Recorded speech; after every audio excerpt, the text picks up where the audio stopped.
Yeah. You know how I do, I'ma go through. These are select, goddamn, I'm so blessed, bitch. Fans on the dick, cold camp on the guest list. Bands on my wrist, bands on my neck, necklace. 6 day trend set, damn, I'm a Jetson. I'm Jackson Pollock with a blank canvas. My aim splashing, my paint's lavish. My face gold like a great pharaoh. Draped in bait, 8 peril. My goal is to make euros. Snuck into a room like the Pink Panther and ate something pink, but it ain't salmon. Her face angelic, her mind satanic. I had to abandon cause I can't manage. Fly nigga learn to pilot but can't land it. Shot the rock guard, nigga chain glaring.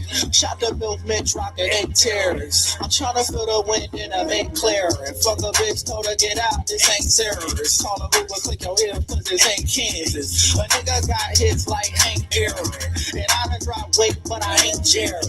A 9 to 5 day and I break spirits. So how I chase my dream till I make millions. Sometimes I drink a bit, sometimes I think a bit. Sometimes this shit is all weird, no Yankovic. Sometimes I take it too far, I can't make a miss. Sometimes I gotta thank the Lord and put my faith in him.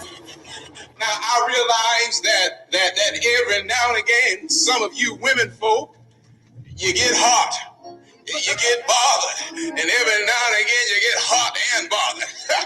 Well, what I want you to do when you get that hot and you need a little relief, I want you to call me. Don't ask no question. These up select, goddamn, I'm so blessed, bitch. Fans on my dick, cold camp on the guest list. Bands on my wrist, bands on my neck, necklace. Futuristic trend set, damn, I'm a Jetson. Lightweight, cotton, popper, keep a buffin' partner. All my niggas hustling, that be the code, that mantra never will be. Bend over just to pick up a dollar, never have. They touch low, let it low, push the product. We gon' sell global, bitch, fucking embargo. We came up from dirt broke to pockets so macho. Grew up in Southeast DC, that be my home. No fear in my heart, so I walk where I want. Sauce on these hoes, but none other than mama. Grind on the train, but I'm about to get that Gallardo. Wish a rapper would, I kill him dead like Harpo. If you need the God, all you gotta do is hit my phone. Seen it a million times, them hellies ain't blocked them hollows. Them hellies ain't blocking my hollows. Seen it a million times, them hellies ain't blocking my hollows. Watch all you niggas fall.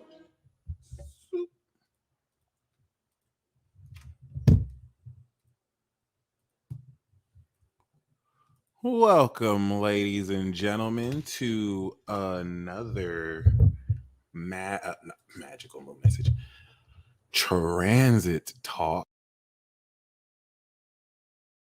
I was actually going to do Mars and Virgo, and then I realized I did that already. We did Venus and Libra. We did Mercury and Virgo. We're basically caught up with the personal planets, but Uranus has recently retrograded.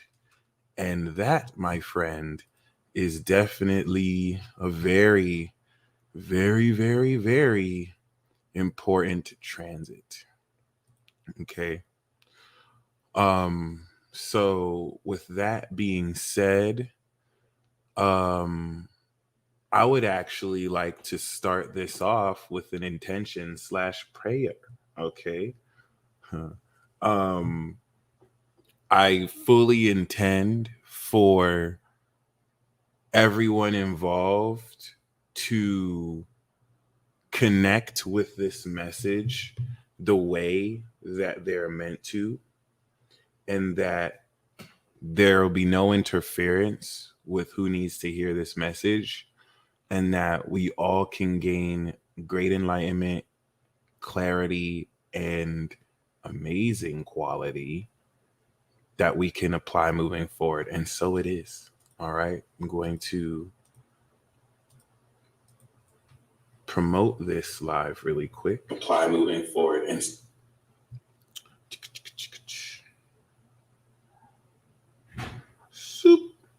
smile, you're on candid camera. And yeah.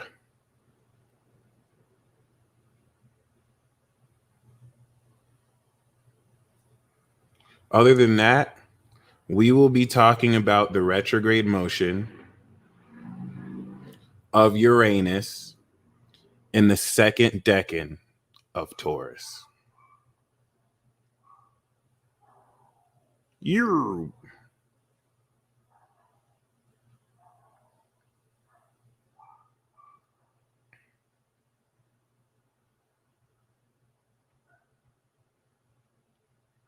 All right. So, one of the transits that I really like is personally Neptune retrogrades, Uranus retrogrades. Oh my God, this is retarded. As well as really, and Pluto retrogrades, outer planet retrograde transits that really go a long way towards being put in a position to realistically come into a deeper understanding of how extra dimensional facets of that is hilarious. That is hilarious. Extra dimensional facets of how we integrate the abstract and supernatural into our realities. First thing I want to say is nobody understands Uranus, Neptune, and Pluto. My research over the past decade has confidently had me understand that. What's up, Dustin? Given our capacity to really process information as humanity, and this isn't a bad thing. If anything, this just makes more marvelous the nature of the cosmos. But what we understand, you know what I'm saying, astrologically and symbolically about, and mythologically about Neptune, Uranus. Remember last time I went in on Uranus, his balls got chopped off, and well, that's how Aphrodite was born. That's so fucking weird. And Uranus, Neptune, and Pluto. Like, please understand, for those of you with contacts to this in your chart, the reason why you may be misunderstood will be tied to this. You're harboring alien energy. Okay. It's something that's very important, because the deeper understanding of this is unlocking. Many of you with contacts or rulership with this energy have aspects to your consciousness that have never been written in research journals. They haven't even been researched. Researchers wouldn't know what to research. It hasn't necessarily been talked about. It hasn't been understood, but you live it. So some of you have Neptune, Uranus contacts, and you're so weirded out about how you walk through a room and it's literally a sea of frequencies because you hear everyone's thoughts. Some of you are going through weird occurrences where you're seeing thought bubbles. You're experiencing super weird convergence of people's vibe, as if you can hear people in you, and you can't talk to people about this because they'll diagnose you as schizophrenic. Or because of such a lack of understanding, you know, people won't necessarily be able to even process what you mean, even if they don't believe you're crazy and mean well. So keep that in mind. This makes you revolutionary in and of itself, but you have to be okay with the whole notion of being misunderstood in this capacity. And yes, Malachi and I had an amazing consultation. Malachi is born 2003, all right, with Uranus and Pisces. And I've actually uploaded that video. It's going to premiere tomorrow. Make sure you watch that natal chart. It's one for the books. He represents the new generation. And if you're born after 95, you're going to share into this too. Like, everyone born after 95 is too advanced for science. Like the Uranus, Aquarius, Pisces gen, it's going to take another 3 decades for science to catch up to what y'all do. Even people born in the 90s, science is not caught up to us yet. Science cannot explain to you what Uranus and Neptune and Cap means. That's a thing. Like, you don't even see people talking about it. It's just fringe astrologers that maybe mention it. And you can't blame astrologers for not having full knowledge. We have to fight against mainstream in order to legitimize what we do outside of pseudoscience. So we're doing the work, but it's a disservice to humanity. It's a disservice to humanity how we're not able to expand this work. And instead, you're being hit with rhetoric and, you know, inconclusive scientific findings that deliberately dull you, deliberately hold back your power. Even discoveries that seem psychologically to advance mental health, they do the opposite. So you know, for those of you who are walking this path, and shout out to Who Asked You podcast, blessings to you, and make sure you hit up that podcast. You know what I'm saying? Like, especially for those of you with moon in Aquarius, Pisces, Cap, Sag, for those of you with moon on personal and outer planets, you know what I'm saying? Like, it really goes a long way towards you being a revolutionary. Can you explain what these contacts look like? I'm going to make a special live video where we go in on alien constructs. If you type in alien constructs, the peace dealer, I have a video series that I haven't finished, but that'll be a sneak peek. And it's based off of an article by Stephanie Jordan, who's an OG astrologer. I had one of the best readings ever from her. I highly recommend it. I had to wait 4 months, missed the reading, had to wait another 4 months. She had a waiting list, and it was still one of the best readings I ever had in my whole life. Like, it's legit. She wrote that article. She's going to add Jupiter to it, and I'm going to make a version where personal planets also count too. She calls it alien charts. What I like to refer them to are the gods, because if you think about it, the planets were worshipped as the gods. So if you have any planet on your sun, moon, rising, all right, outer or inner, you are a conduit, vessel, or power of these gods and frequencies that run through you. So keep that in mind. I want to preface this transit talk with this because Uranus retrograde is going to be a supernatural breakthrough. I wanted to call this quantum breakthrough. Shout out to Rosalba. I wanted to call this quantum manifestation, or quantum manifestation of supernatural abilities, or quantum integration of superpowers. Patrick says, what if you have multiple? Some people have multiple, and we're going to go into that too. If you have multiple constructs, it speaks more to the uniqueness and intensity of, you know, how you do this. Even people without alien constructs, which you are in the majority. So people with us, like alien constructs, we're in the minority. Like, if you think of the odds that the planet would transit there when you were born, it's not that common. However, during progressions, you can have a progression transit and become one. So everyone at some point will have their sense with this. Normally through progressions, you meet people who do this versus people like us who are born with it. But regardless, that's not to be more exclusive than other people. Alien contact is something everyone is going to have to experience in some form or fashion. Shout out to Crazy Bull. It's just Crazy Bull is actually an alien. Crazy Bull has moon on Saturn in Aquarius. So like all you moon Saturns in Aquarius right now, your Saturn return is harsh, because what your Saturn return, if you're Saturn Aquarius, and especially if you have moon Saturn Aquarius, you're realizing that you will never be understood ever in this life. And that's painful. I'm telling you, the Saturn Aquas, y'all are going through some harsh Pluto square shit. But you know what? There's so many people who feel misunderstood in this life.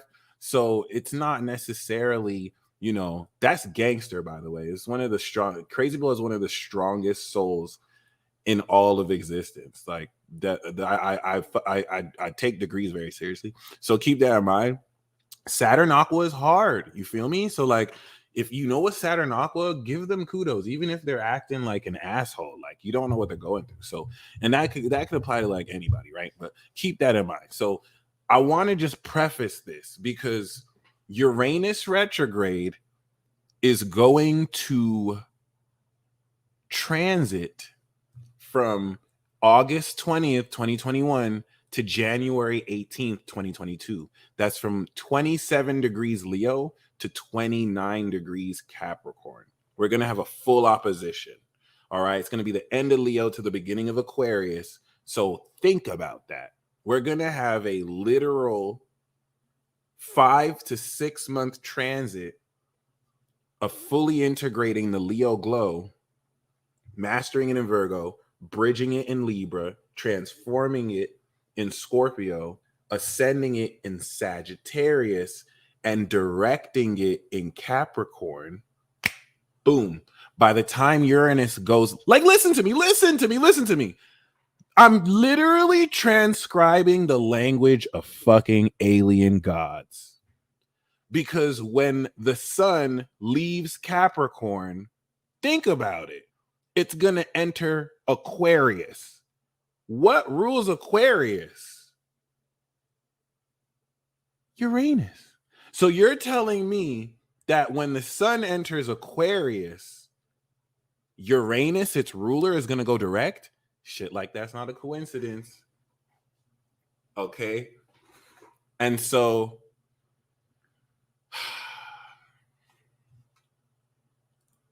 let me see if I can find this video.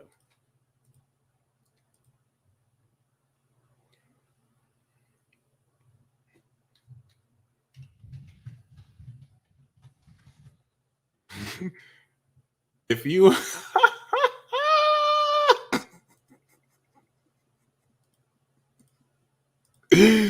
if you want a visual of what Uranus retrograde is going to be like in a nutshell, here you go.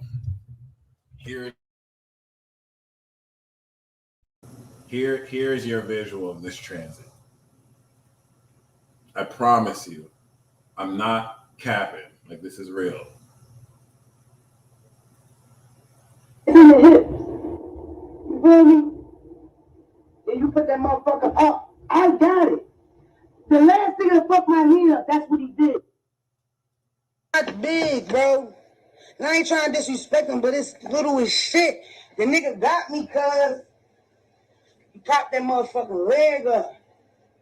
I need something to stand on so y'all can see what I'm saying. Like, you don't understand what I'm saying. Whole time y'all bitches ain't even paying attention. I'm trying to really put y'all the fuck on. That nigga popped that leg up, it's over. When a nigga pop the leg up on you, you gonna let him claim your kids, is what I'm saying to you. Because it's something about the equilibrium. He got that like that, right? He holding, boom, bang. This nigga smart. He grabbed me your hair, hitting. Now he got neck. What you mean why I'm acting dumb? Because you asked me, do I want to marry you? You said you wanted to get married. Look, push you back like that. Open. Spit in your butt. Spit in your butt. Little thumb to the butt. Spit in the butt. Go lower. Eat the pussy. Come back out. Hit you like this here. Mine. Leg up. One arm on neck. One arm on frontal. Your frontal off. Now 3 days later, you in front of his mom's house crying. He asking you why you being weird. Why you being weird to me? You said you wanted to get married. When I say that, when you had the leg up with your hand on my neck and the hand on the frontal, and you was telling me shit. I want to marry you. I want to change your life. I want you to get a life insurance policy on me because I'm running in the streets real stupid. That's what I heard you say. Why are you being weird to me? Why are you being weird to me? I had to quote and source this young goddess here because she was spitting. She was spitting. And like a lot of y'all are laughing, but we're going through Libra season, y'all. That could be you. You said we were gonna get married. Why are you being weird to me? That is Uranus retrograde in a nutshell. Okay, you're gonna have to sort through the social axis, and people are gonna think one thing, other people are gonna think another thing, and you just have to deal with the what. Okay, like just letting you know right off the bat. Okay, so it is what it is. I wanted to, if you think about that video, it would have been seen as weird or different. That's the energy of Uranus. Okay. So keep that in mind. Once again, we're literally going to enter Aquarius season. Okay. You got me, Heidi. Oh my God. Okay. We're literally about to enter Aquarius season, right? And when we enter Aquarius season, Uranus is going to go direct.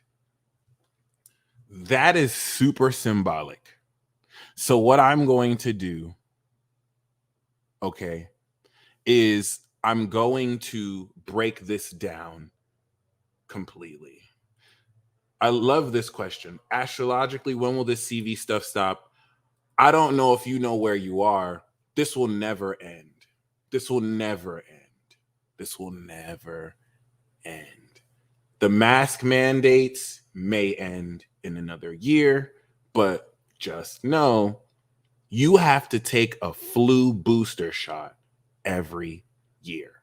The Pfizer vax has been approved.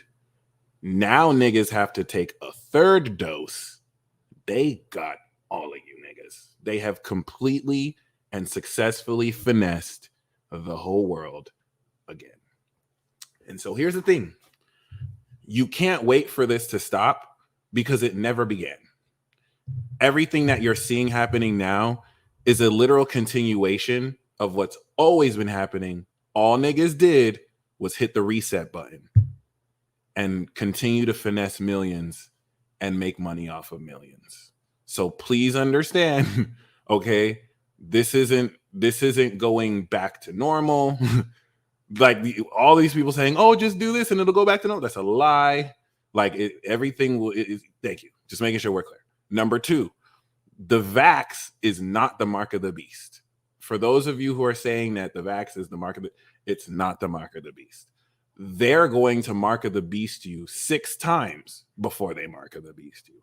It's very much so like it, but I just need you to know, like, they're going to chip you and do all that shit before the real mark. It's like the pre, like you can call it a pre-mark, but like they done already mark of the beasted you.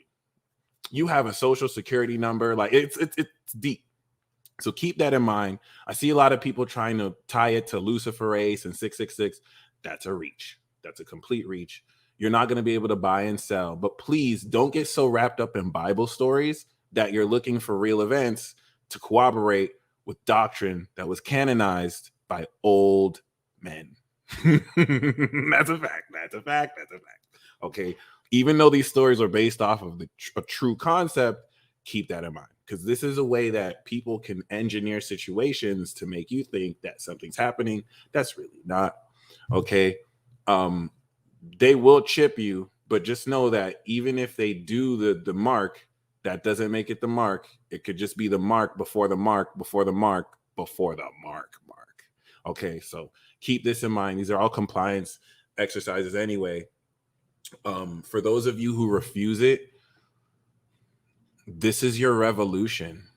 That's the thing. This is your opportunity. I mean, they're starting to put like there's certain schools that are already putting ankle monitors on people who are unvaxxed, which I think is like disgusting, but it is what it is.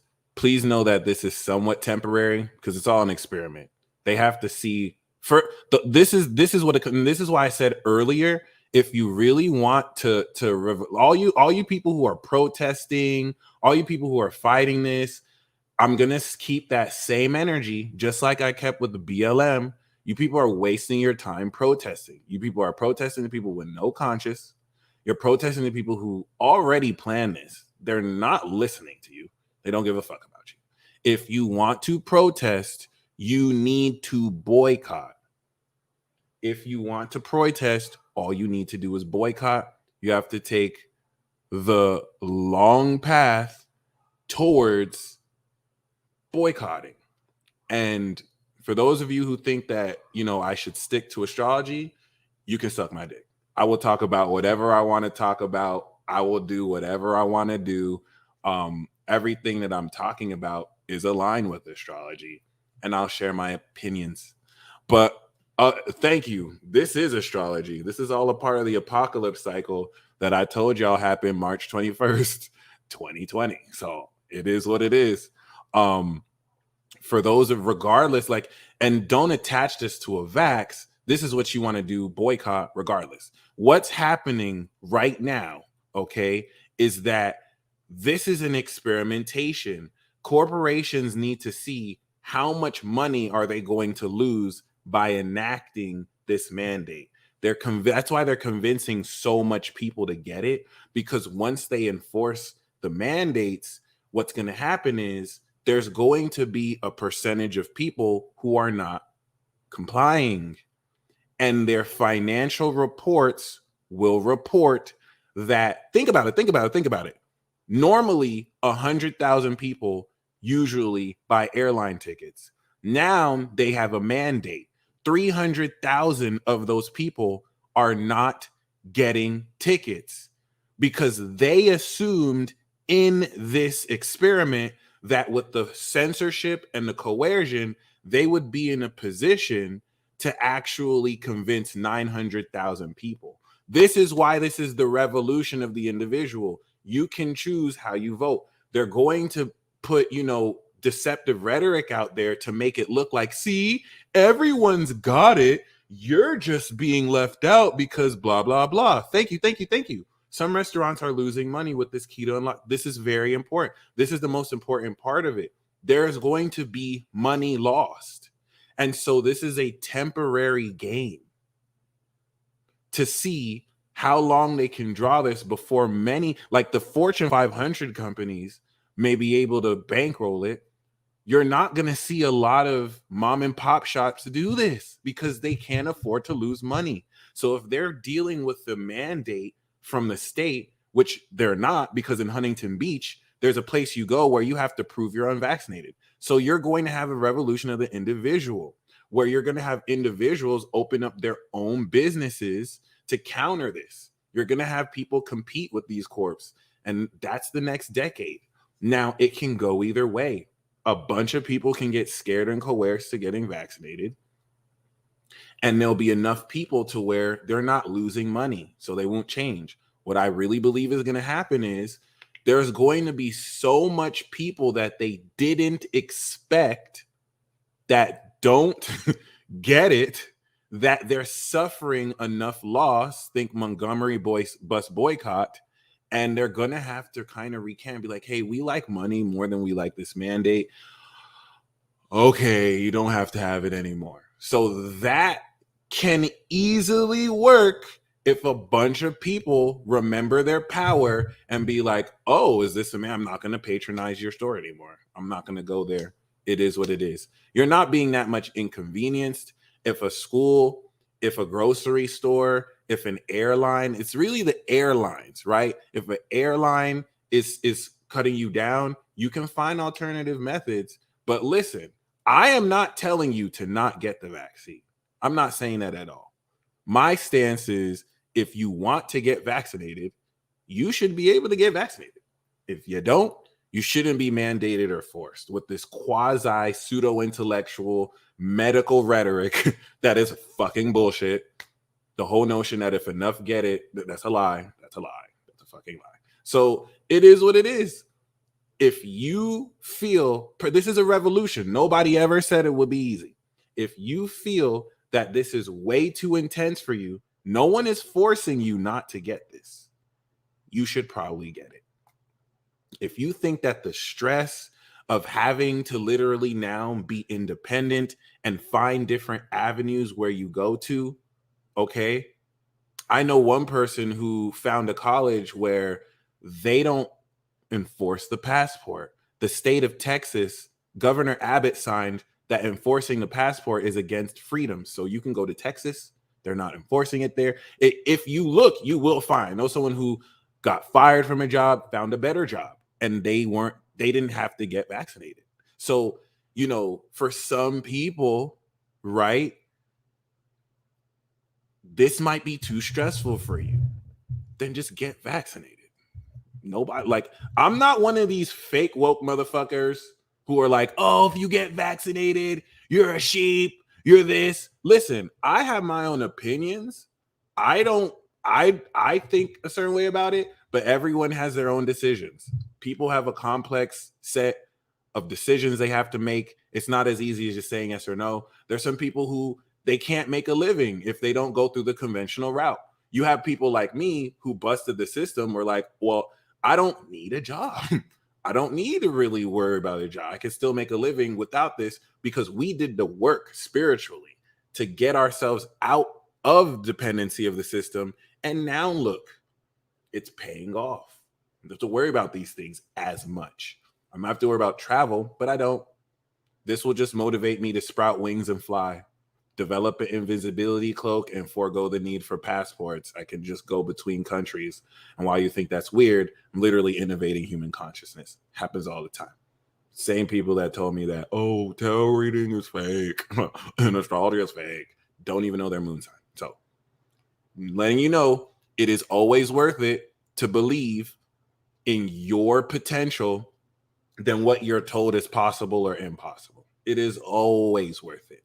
But just knowing this is all a part of Uranus retrograde, because the whole point of the supernatural breakthrough is that you're literally integrating during the retrograde everything you master. We're going to hop into the Peace Mobile and break all this shit down.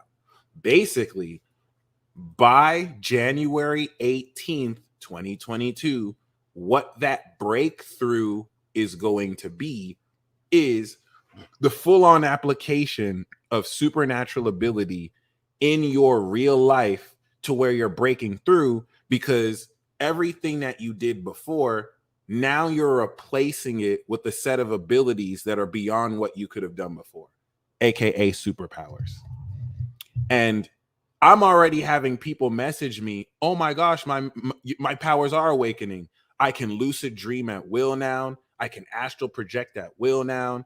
And you know, it's not even like you didn't always have those abilities. So definitely keep that in mind, because once again, whatever fear tactics are going to be used to coerce you, and this is the thing. Basically, this is the thing. When it comes to mandates, right? If you're being persuaded through fear, you shouldn't do it. If the way you're being persuaded is, well, you need to get this or this would happen, right? Think about this. If you need to get this or this and that will happen and this is bad, that is a persuasive mechanic of fear. Listen, we're not arguing. I graduated college with a degree in communications. The last 2 classes I took were rhetoric. I know how to analyze arguments and I can spot manipulation. Okay. It recently happened to me. I was told that I put certain people's life at risk because I didn't get vaccinated, and that if I did, I wouldn't have been in the issue where I put certain people's life at risk who try to help me and recover. Do you know what I heard? I heard emotional manipulation. I basically heard pathos being used, emotional arguments to make me feel guilty. If you're being made to feel guilty or fear, like if you don't worship Jesus, you'll go to hell, that's not a message of love. That's a message of fear. Jesus Christ does not teach the message of fear. You ain't never heard Jesus Christ ever even say, you'll go to hell if you don't believe me. Jesus preached love. He did not convince you to follow him. He basically healed you, showed you the way, told you the truth. This is the most important thing that I'm going to say. If you are being persuaded to do what you do through fear or manipulation or a guilt trip, you shouldn't do it. You shouldn't do it. If you're being persuaded with actual facts, if you're being persuaded with the truth, hey, these are the statistics of the vax. This is actually what's really happening. You have no reason to be fearful. All the stuff you're saying here is a debunk. That's different. Then you might want to do it. If you're presented with actual information, not rhetoric, not people's opinions about what they think would happen, facts. Unfortunately, to this day, I haven't seen that yet. I've just seen counterclaims with authority figures who feel too good to debunk counterclaims. And that's weird to me, B. That's really weird to me. So just keep that in mind. That should be your litmus test for everything outside of just this mandate, for dating people, for joining organizations. And, you know, it's never wrong to shoot a prayer to the big G and to talk about it, because you will get an answer. You will get an answer. So keep that in mind. God always answers prayers. So if it's that bad, you know, put up word to the big G, surrender your heart, and be prepared for the next step. So keep that in mind. For those of you, the reason why I'm saying this is for those of you who are fearful about what you have to do, no one can force you to do anything. If you're ready to walk this path of the individual, make your own sovereign choices, but be prepared to take responsibility for the decisions. So, for example, if I cannot travel because I can't get vaccinated, if I cannot travel because I didn't or don't get vaccinated, I'm not going to be like, I'm not going to protest. I'm not going to be like, oh, that's unfair. Oh, I'm such a victim. Now I can't travel. I had a choice. I made the decision. I'm not going to bitch. I'm not going to cry. I'm going to find an alternative method. It may take me a while instead of going through something that's established, but I'm a magician. And no matter how long it takes me, it's worth it to carve through my authenticity and individuality. People can think that's stupid. People can think that's crazy. People can guilt trip me, but those same people can suck my nuts. See, that's something that you don't always consider. Those same people can suck my dick.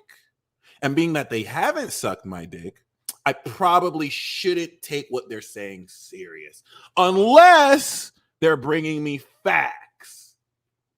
See, it's Virgo. See, this is different if they're bringing me irrefutable evidence and proof to be like, hey, you think this peace dealer, but these are the facts.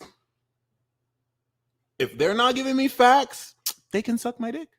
And that's a privilege. They can suck your dick too. So that's it, B. I'm telling you, trust me, this Virgo season is going to straighten everything out through Libra. Why? Details. So don't worry. Just pay attention to the analysis and crunch the number. Okay. So with that being said, before we go into the Peace Mobile, and yes, someone with enough money to buy an airline has a golden opportunity waiting. The only challenge that they'd have are state mandates. And this is the thing that you need to keep in mind. A lot of these commercial and private entities that do what they do, they don't want to do this. It's the state. It's the actual government and guidelines that are forcing them to do this. So 7-Eleven doesn't want to hear about how you don't want to wear a mask. They're probably going to get fined if they don't enforce it. And they're not trying to get in trouble with the people who allow them to do business. This is what's pitting people against each other. That's the thing. It's not personal. It's not personal. And that's a fact. This is a fact. It's not personal. This is all a chess game. Actually, it's chess, checkers, the whole shebang. It's Monopoly. A lot of people are spending Monopoly money, just like addicted to fucking Monopoly money. But like, it is what it is. And, you know, some people are so poor, all they have is money. But just keep that in mind, because you are unlocking actual extra dimensional potential into your reality. The individualization process that you championed since April and March is unpacking itself over the next 6 months to where you are literally, and thank you so much, Angie, to where you are literally, okay, integrating this and seeing this in such a greater way in your reality. And because Saturn and Jupiter and Aquarius, you actually know what's happening. It's these factors that will have you break through supernaturally. Supernatural breakthrough denoting that, once again, by the time we finish Capricorn season, are you serious? Capricorn season is going to be one of the most powerful seasons this year because we're going through another cycle of collective awakening. So after we go through the Venus retrograde, that's going to set that up, then Uranus goes direct. So what does that look like? What that looks like, and shout out to Rosemary. What that looks like is you have individualized new abilities. You've manifested them. You've started to see synchronicities and strange extra dimensional, metaphysical, pertaining outside of this reality occurrences that now start to challenge the processing of your brain to incorporate new experiences and paranormal occurrences and synchronicities that add to your understanding and grow. You are becoming more supernatural. Get this. The breakthrough, now that you've established that you have supernatural ability, and it's not that you just think you do. You're literally having experiences where you're reading the word Vertex Company, and then you get a knock on the door, and you open the door, and a person has Vertex Company on their shirt. You're having experiences where someone is telling you the word Flockus or online course, and as they say online course, when they're literally 50 miles away in a different state, you're reading the word online course. This is a supernatural occurrence. It is your brain building neural pathways in your relationship to other people who you're connected with because of this illusion of separation. Okay. And it's adding more to what you can process. Bro, that shit has been happening to me left and right. Trust me when I say thank you, Buddha, for saying that. It's when you experience this weird occurrences, your brain doesn't know how to process it. Some people are Pisces, and yes, some people like Pisces or Aquarius can understand this at higher levels. Most of us cannot process this. One, because we've been lied to about what it is. We've been deliberately lied to about what we're experiencing. And so you're having to overcome that deception of materialist reduction. Two, you're evolving. And so this is you having to literally, shout out to the Aquas, this is you literally having to come into a new understanding of phenomena that you've always been processing. That's the other thing. It's not like you're just awakening this awareness. You're just finally noticing what you've always done. Okay. So keep that in mind, because personally, when you experience these synchronicities, they happen so subtly, you're not just experiencing them. And if you've been experiencing synchronicities, if you've been experiencing paranormal occurrences, comment a fire sign emoji and or comment the said experience. This will be backlogged as data that we'll have, but you're not just experiencing them. Every single time you experience that master number or that synchronicity, this is an advent subtly moving forward to the neural pathways that are enabling you to process more experiences. Remember, this is a slow process. You're literally undoing deception. You're building new neural pathways. This will take a few decades to fully master, but you have to acknowledge you've already done decades of work. This is everything that's unraveling. So get this. Uranus is retrograde, okay? Relative to Uranus retrograde in the second decade of Mercury analysis, okay?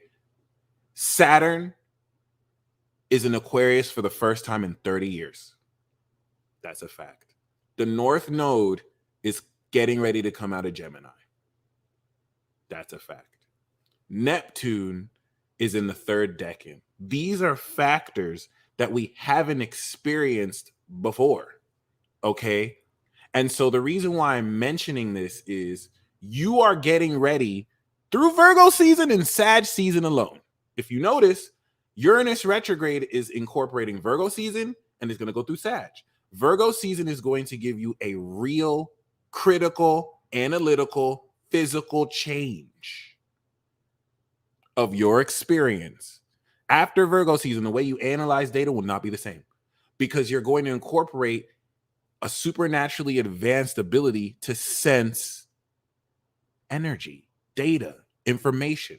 Even if that changes, you think faster by just a little, that'll make the biggest change. Sagittarius is going to ascend this change of behavior to where through these mutable sign seasons alone, the way you experience and perceive phenomena will induce change at a supernatural level so that the way you live your life will reflect new abilities.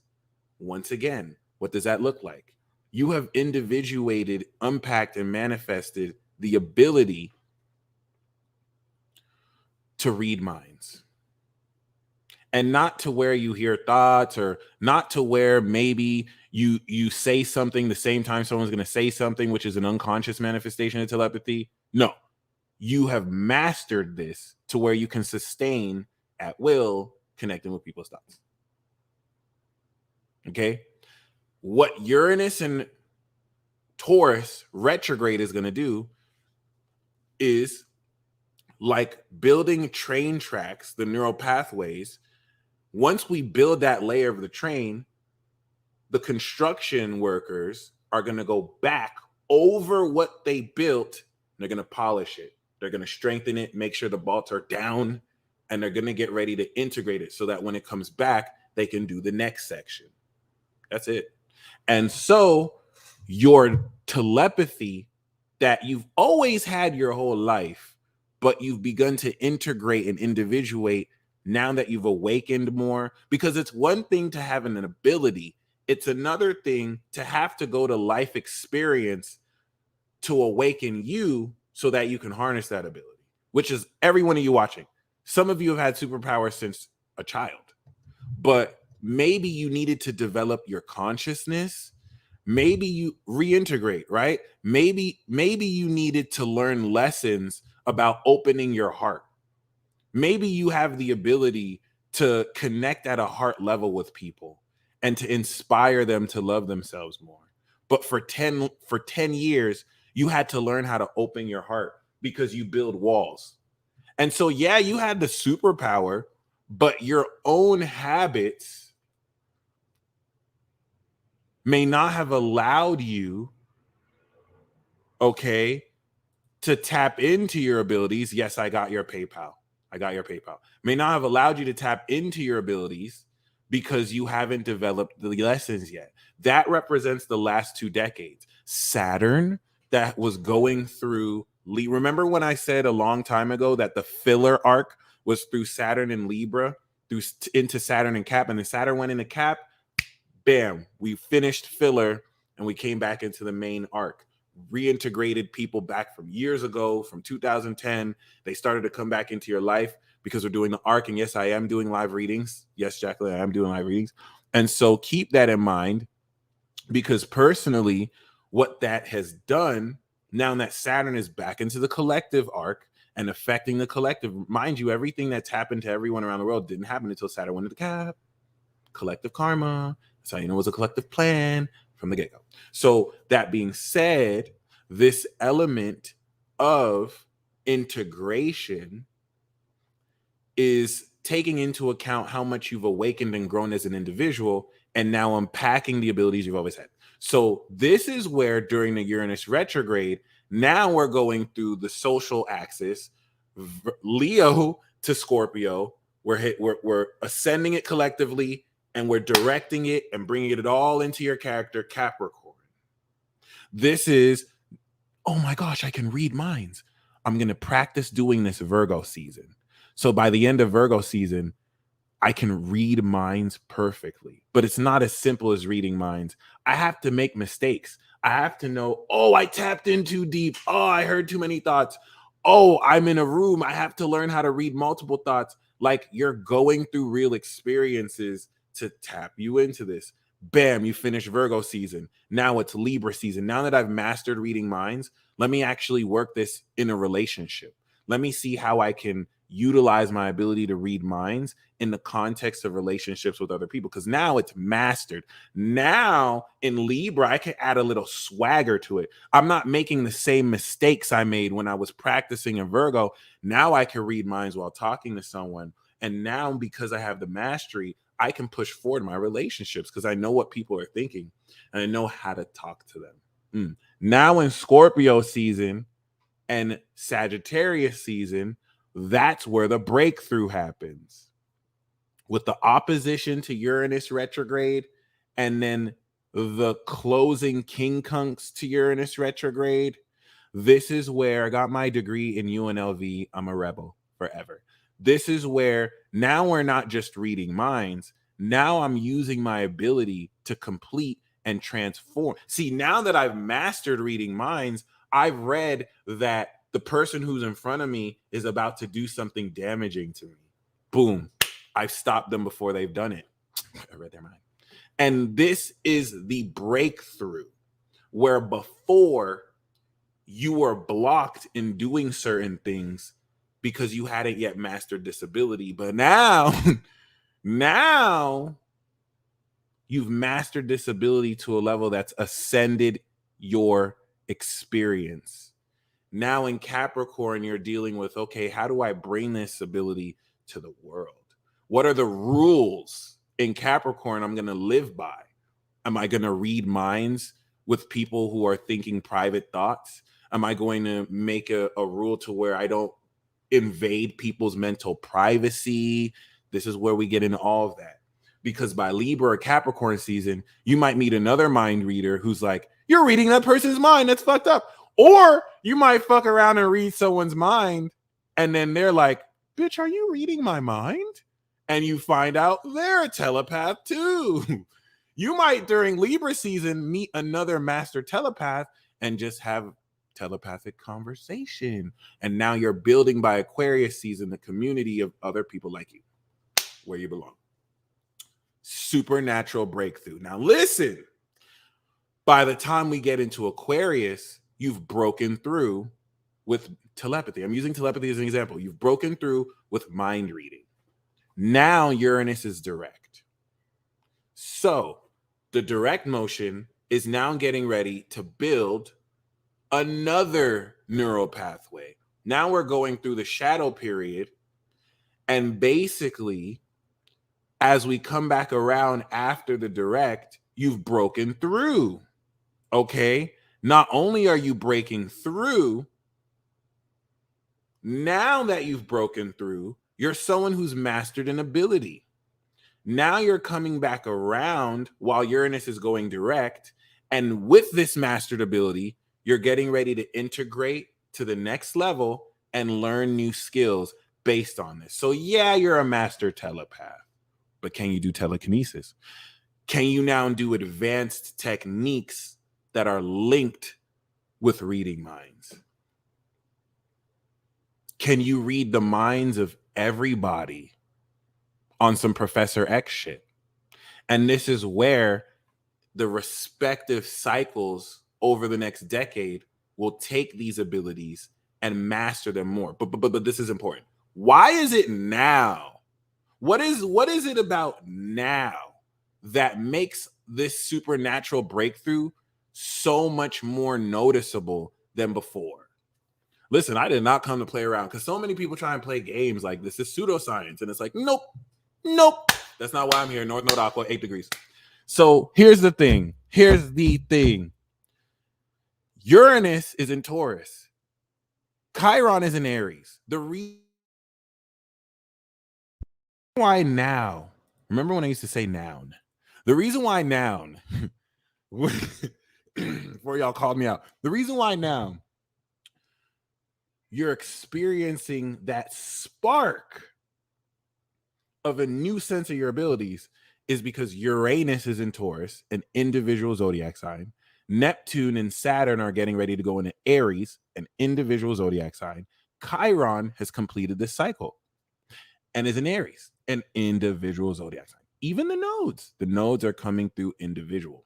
So this is what, with the white noise, the context around you, the outer energies, the collective influences that influence your individuality, this is what is making it so that you are breaking through for the first time ever new abilities. Okay? The reason why, as an extension of 2020, the power you awakened like never before, and it's not that you just awakened power. 2020 was a huge awakening because from 2000 to 2020, it was the setup. You were unpacking so much. You were building up to this point where, bam, now I can awaken collectively. Since 2020, the energy has moved to Aquarius. Aquarius is the zodiac sign of the supernatural. Now that we have collective knowledge where you're connecting with other people who have answers for what you're inquiring about, because separation is just an illusion, now you're going to have knowledge of what you're experiencing, whereas before you experienced these abilities, you just didn't know. That being said, before we step into the Peace Mobile, I have $200 30-minute consultations available, $150 cosmic energy tune-ups, and $100 tarot readings on my website. Go to thepeacedealer.com if you would like a 30-minute consultation about how Uranus retrograde is going to break you through supernaturally. Come and get a natal chart reading or a transit forecast reading. You can get any report or any reading, and in the notes, put Uranus retrograde or put supernatural breakthrough, and we'll talk about that. If you would like in a session with me to understand how specifically maybe you're a Cancer rising, and so the Uranus retrograde in your 11th house is going to manifest very radical individuals who share with your abilities what you have. So you're going to manifest a sense of belonging that nurtures you while you integrate your psychic ability as a Cancer rising high priestess. We're going to go in. If you want actual, like, I don't want to just be spouting this knowledge and speaking vaguely. Everything that I'm going to say is in a general sense. If you would like specific detailed advice, the code is supernatural breakthrough. It's not a discount code, but if you type in the notes supernatural breakthrough, I will hook you up. Okay. The consultations are but $200, 30 minutes a pop. If you would like that insight, come through. I am offering live readings below. I know some of you just asked. Okay. PayPal, Venmo, Cash App.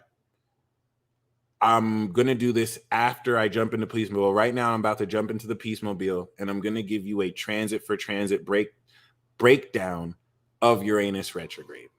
Get ready. This one's going to be good. This one's going to be super good.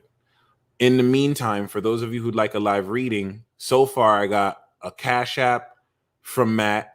Shout out to you, Matt. I got Venmo from Jacqueline. Shout out to Jacqueline. I got PayPal from Valton, and I got 2 more PayPals. Melinda Brugler. I don't know if you're watching this. Melinda, you sent me $40 before. I don't know if it's for the live. I haven't heard back from you. I emailed you. So I'm going to start with you. I'm going to start this with you, the live reading. Please let me know if the divine masculine you were talking about, if this was for this. Other than that, I'm going to go in the order that I received it.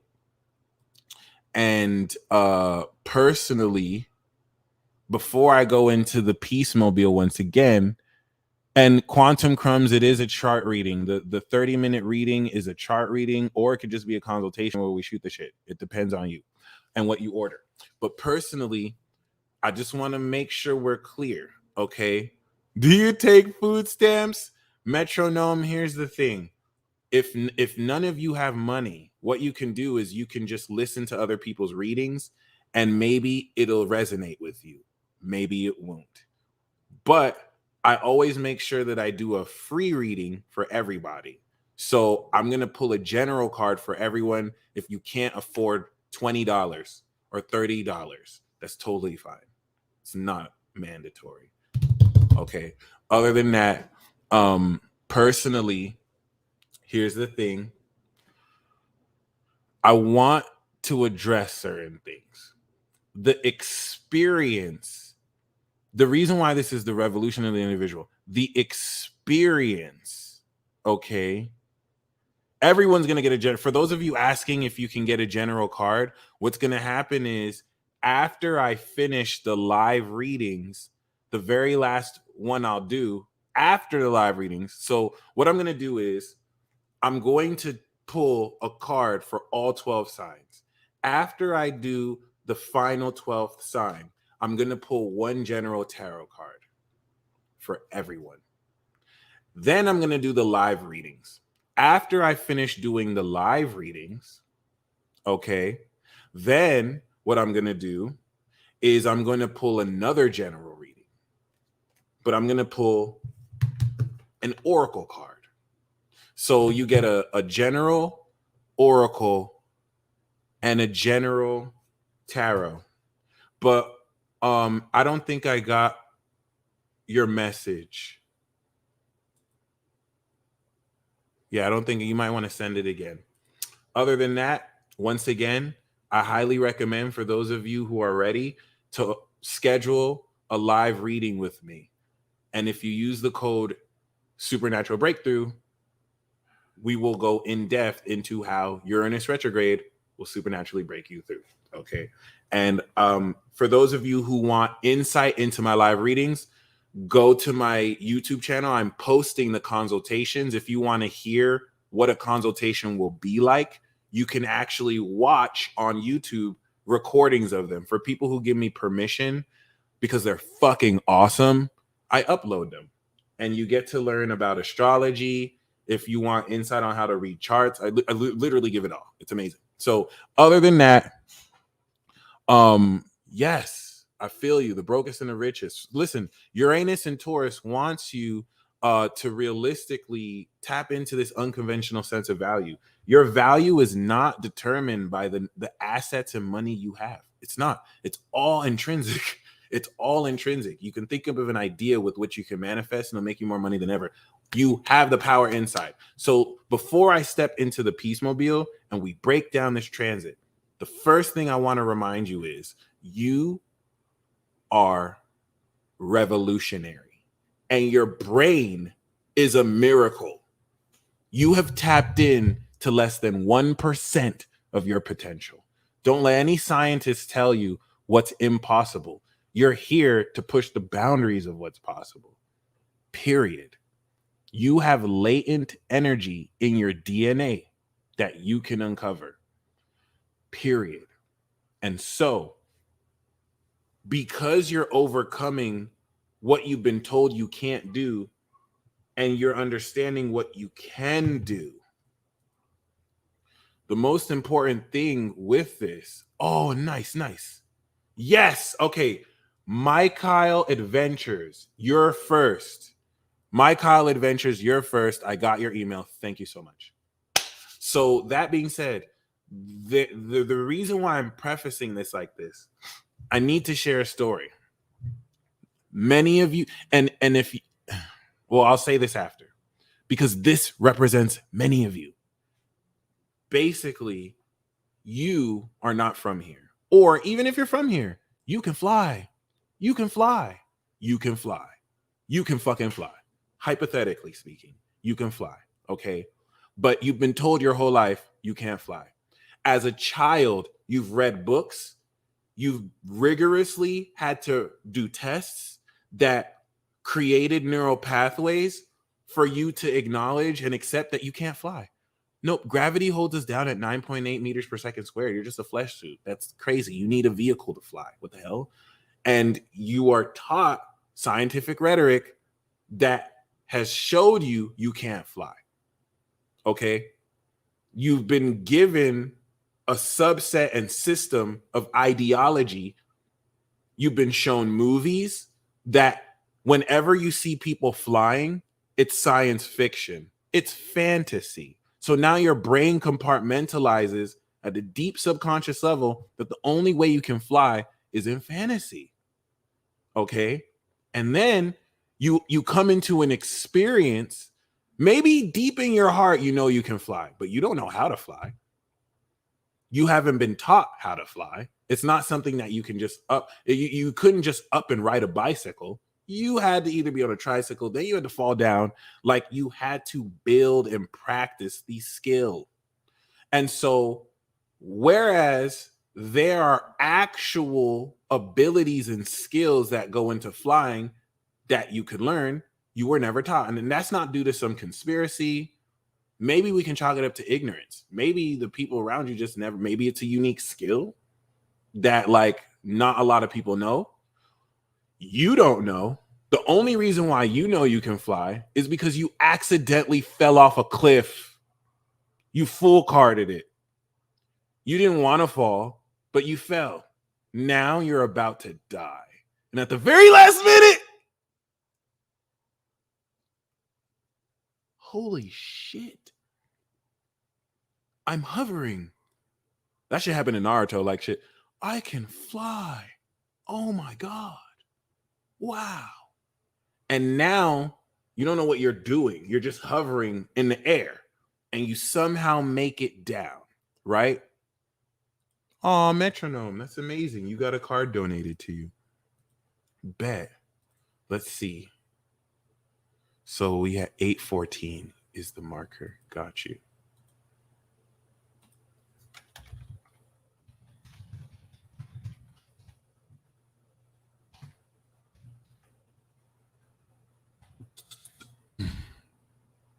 All right. So here's the thing. Now your whole world has changed. The way you perceive reality has changed. Virgo season, because you've manifested a real experience that you can fly. Thank you. Thank you. Thank you. Thank you. Thank you. This is not just a coincidence. This is a causal, and the reason why Aquarius and Pisces will notice it more is they're directly connected to the causal realm and the astral realm, which connects all of us extra dimensionally. The physical material realm is the illusion of separation. This is where matter condenses and is slower, blah, blah, blah, blah, blah. Here's the thing. Okay.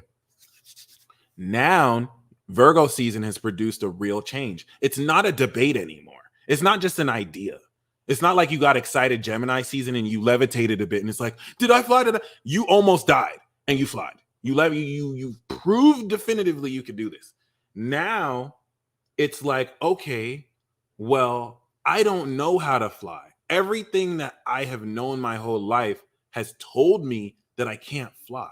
So even though I just experienced that I can fly, I don't have any research to help me understand how. I don't have any support. Lee, I got your PayPal. I don't have anything outside of myself to support what I just did. So now you're having to create your own path in order to find other people who may be able to do it too. The whole purpose of this story, right, is you're surrounded in a system that is blinding you to what's possible with theorems, postulation, and inconclusive research. Apply that to the intuitive abilities you have. This Virgo season, you're going to have an experience where it's like, oh, well, what do I do now? Welcome to the revolution of the individual. If that story resonates with you, please comment a fire sign emoji, because so many of you here are that person who full cards off a cliff, and before you think you're going to die, you realize you don't. This has happened to so many of you guys where you thought you were stranded, and at the last minute, as soon as you surrendered to the universe, bam, help has arrived. That's a superpower. You may not know how to control that because you were told that that's just a coinky dink. But now that you have experienced what's possible, big Hangman vibes.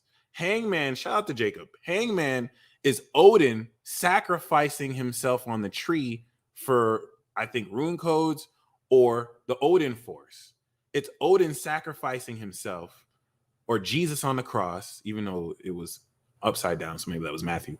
And it's surrendering yourself to your higher self, okay? So this is what's going to happen. The reason why I'm framing it like this is because for many of you, even those of you who have been using your abilities, so you know superpowers are a thing because you use intuitive abilities every day and you see synchronicities every day. However, your experience of this breakthrough is going to feel like you're doing something that you've always done, but it's new for the first time. It's going to feel like you're awakening a new talent. It's going to feel like, whoa, I didn't know I can do this like that. You are effectively inducing a new integrated experience. Is it a new experience? No. It's a new experience that has been, or it's an experience that has been newly integrated. First of all, I'm feeling the love. I'm so glad that we can connect like this. What we're doing is very important. It's a collective test. So even though we're like 350 or 360 people within a world of like, or a planet of billions of people, we're going to take this energy and we're going to share it. Will cannabis help or hinder us right now? Moderation will help you. Moderation will help you. If you're abusing cannabis and you're using it out of moderation, that's going to hinder you. If you're using cannabis in moderation, it's going to help you, brother. So it really depends on your self-control, integrated with spirituality. And every single one of you watching are so fucking gifted. There are forces that do not want you to know. They're the same forces engineering this population control. This is why when you give your power away, it's harder to tap into your superpowers. But when you take the sacrifice, which doesn't have to be sacrifice, and you own up to your power, whether people think you're weird or not, you take your power back. You own it. And so during this period, Uranus retrograde is going to have you really feel into elements of your own value, as the sun going opposite is having you express this socially with other people.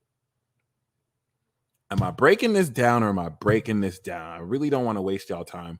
I want to make sure that we're clear here, because I almost feel weird in my heart, because there's a very important essence here. There's a very important essence to where that you personally, and I love how Dustin said it's the one thing God told Adam don't eat. A lot of this is going to have to deal with surrender. You don't want to get caught up in how to do things. You want to personally, thank you, bro. You want to personally, okay, surrender to what you don't know, because there's an extra dimensional facet of you that will be able to connect that. And that's the most beautiful thing. You have an etheric body, you have an astral body, you have a causal body. So in order to understand this supernatural breakthrough, I want you, and we can do a ritual if you want. We can do a ritual to connect with our causal selves, our higher selves. I want you to accept that you have you're the anchor down here, but you have facets of yourself that are not bound by physical reality. Many of you know this because you've astral projected or you've lucid dreamed.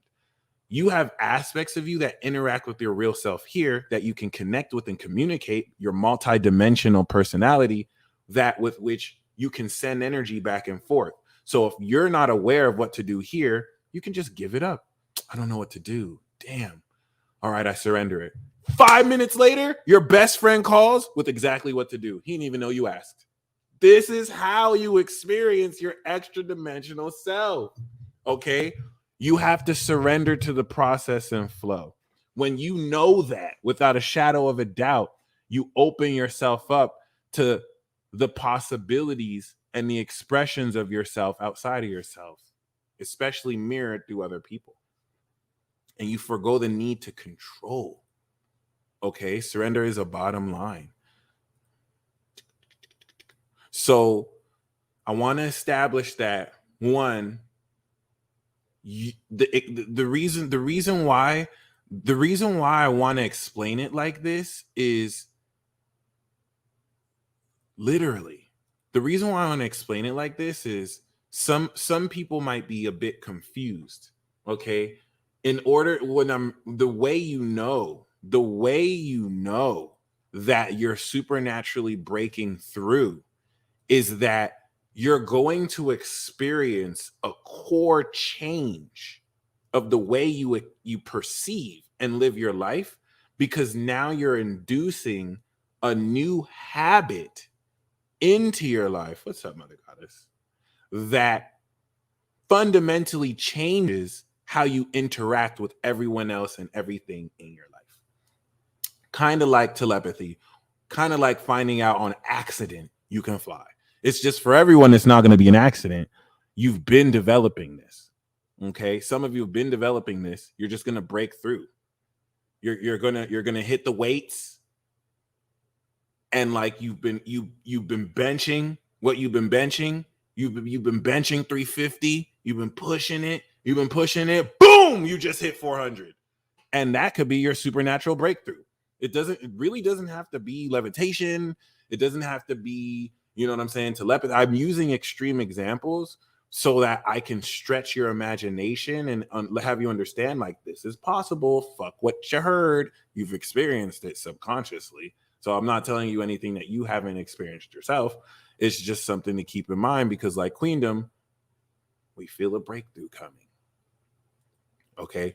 So I want to establish that the feel and the nature of, peace out, Jeremiah, the feel and the nature of this breakthrough is going to be one that is inducing a brand new experience, a brand new magical experience where you're tapping into literally an NZT type opening of your brain. The next thing is the reason you're awakening these superpowers isn't for you to have superpowers. Superpowers are the bridge to the collective energies. You can think of individual abilities as the first signs, superpowers as the second four signs, and then collective channeling and supernatural as the last four signs. So the reason why you are awakening these supernatural abilities is so that you can connect with your celestial connects and counterparts and your higher self. When you awaken this extra dimensional facet of yourself and abilities, you're going to be able to channel and connect more with these abstract portions of yourself, so that you're pulling down on that as above, so below, like the magician, and understanding the secrets like the high priestess, and awakening it all and balancing it too between me and you. Please keep in mind that doubt you experience is merely just interference. And you want to be very mindful of the doubt. A lot of doubt is non-constructive. Think about that. Whenever you step into these abilities, the expression of your frequency that at an internal level just agrees and acknowledges it is going to manifest a counter frequency within you and outside of you of doubt, of people who, an energy that wishes to suppress your expansion. And a lot of that is really just demon possession. A lot of that is impure spirits that are, remember, we're in a spiritual war, that are deliberately sent to block you. Just like there's positive synchronicities, there's quote unquote negative synchronicities that can come around that are not coincidences to deter you. It's just they're not negative, because the way you respond to something negative can induce something positive. So that's why they're all just synchronicities. It's not positive or negative. So keep this in mind. When you're experiencing people who doubt what you're awakening, they're not just doubting you. This is, if you look deeper, a context of a form of spiritual war. If you want proof of this, you'll know, because the doubt is non-constructive. In fact, it's fallacious. It's an ad hominem. Instead of talking about the abilities you're awakening, they're attacking your character. What does that have to do with what you're talking about? Nothing. It's non-constructive because it's a psychic attack. If you're dealing with doubt with your abilities, and all sorts of things are being brought up that have nothing to do with what you're talking about, that's non-constructive. Stuff like that is meant to psychologically persuade you to doubt the pioneering and innovating you're doing. That's not a coincidence. Even at an internal mental level, these are frequencies designed to attack your psyche. But you can't just look at this stuff and get angry. You have to analyze where it's coming from. You're going to get to a point where when someone says that and you identify it's non-constructive, which it mostly is, Because if they were secure in themselves and actually wanted constructive energy, they wouldn't be arguing with you. They'd be seeking to understand you right off the bat. So when you denote or discern that it's non-constructive and fallacious, all you have to ask is, who sent you? Who sent you? And consciously, they may not know what you're talking about, but subconsciously, they're gonna start to scriggle and worm. This is exorcism basics. When you command the truth, frequencies respond. So keep that in mind. I'm pretty sure some people could think that what I said was like fucking stupid and crazy, but they can also suck my dick. That's the thing. Okay. And people are allowed to think what they want to think, but I'm also allowed to let that affect me or not. And so you don't want to let outside interference stop you, because a lot of what this Uranus transit, we're going to have oppositions, we're going to have quincunxes, we're even going to come into a square of the direct. These are all outside influences that you're going to be aware of socially. And these things are not coincidences. Keep that in mind. Okay. You want to be militant in the way you address this. Because, my friend, this is the whole point of this video. For what makes this transit relatively different than other people is that this transit is going to integrate for the first time ever the knowledge of your superpowers. That means you're going to integrate how to use them and know what you're doing. This is unique. That's the whole point of what I'm trying to say. This is unique to any other transit you've had before, and this is why you're going to experience this newly. It's good. Every single paranormal instance you've had is all going to make sense within this Virgo season alone, which is the launching pad of this real change. And this is what's going to be like, oh, that's how. Okay. Mastery, boom, Libra season. So now that we've established that, let us officially hop into the piece mobile. Because, my friends, these transits are no joke. The first thing that I want to say is a lot of you are dealing with thoroughly insecure idiots, but I don't want to be mean and call them idiots. A lot of what manifests their stupidity really is just ignorance and their insecurity. I'm not just insulting people. The reason why I say idiots is what makes them stupid is their inability to open up their mind to what they don't understand and accept you. Because if they just did that, they would get it. It's not about proving them. They may not still agree with you, but they would at least understand where you're coming from. Instead, they're using prejudice and pride to block connection with you based off of nothing that's true. That's the definition of stupidity. It's literally a living expression of stupidity. But regardless, you're dealing with a lot of insecure people. You're dealing with a lot of people who are being lied to. You're dealing with a lot of people who don't know who they are. They put on fronts. They put on masks. They act like they're in control, but they're still just a little 5-year-old boy or girl inside, fending off in this cold, harsh world, which doesn't have to be cold or harsh. And so a lot of the insecurity that's being projected on you has nothing to do with you. And as you walk through in this battle, remember, I don't want to say love over hate, but don't stoop down to these people's level. That's the end game for the extra dimensional forces using these people as puppets.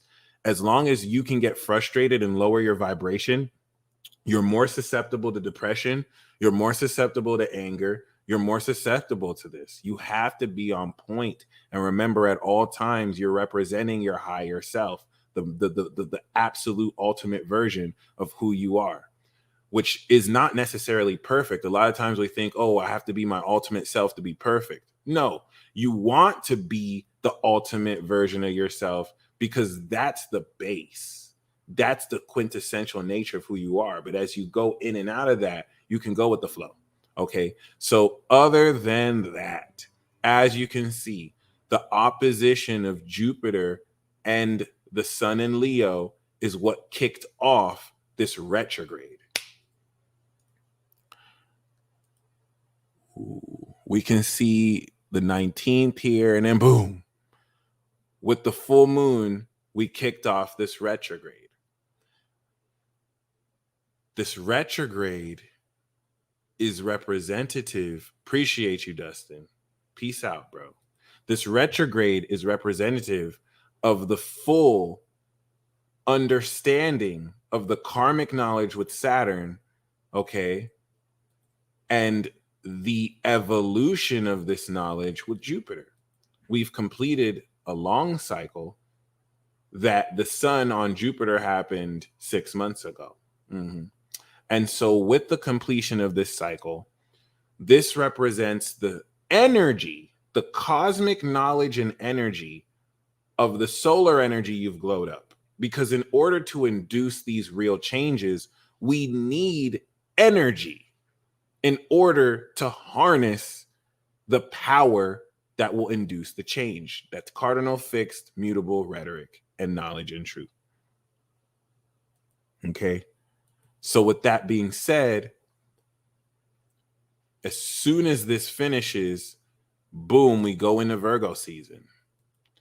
And the most important part of this, as this transit starts, is the trine with Mercury and Mars to Uranus.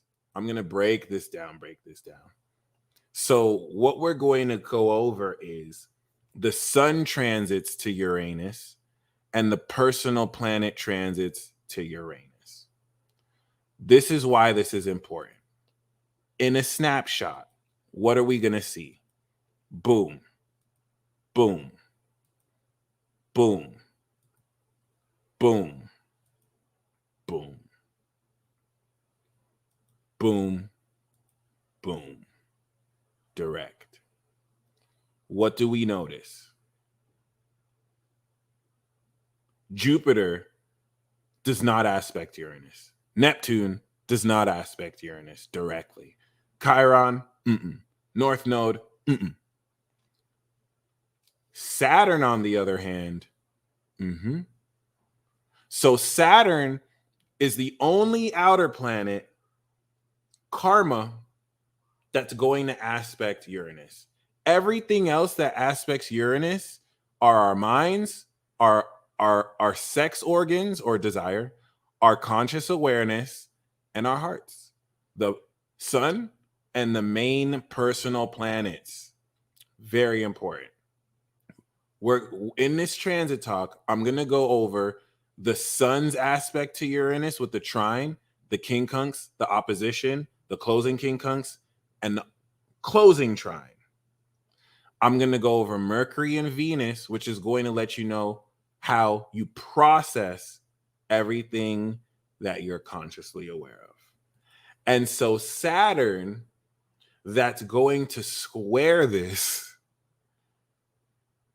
over the next few months, because in October, it will go direct. Woo! We're going to see this exact square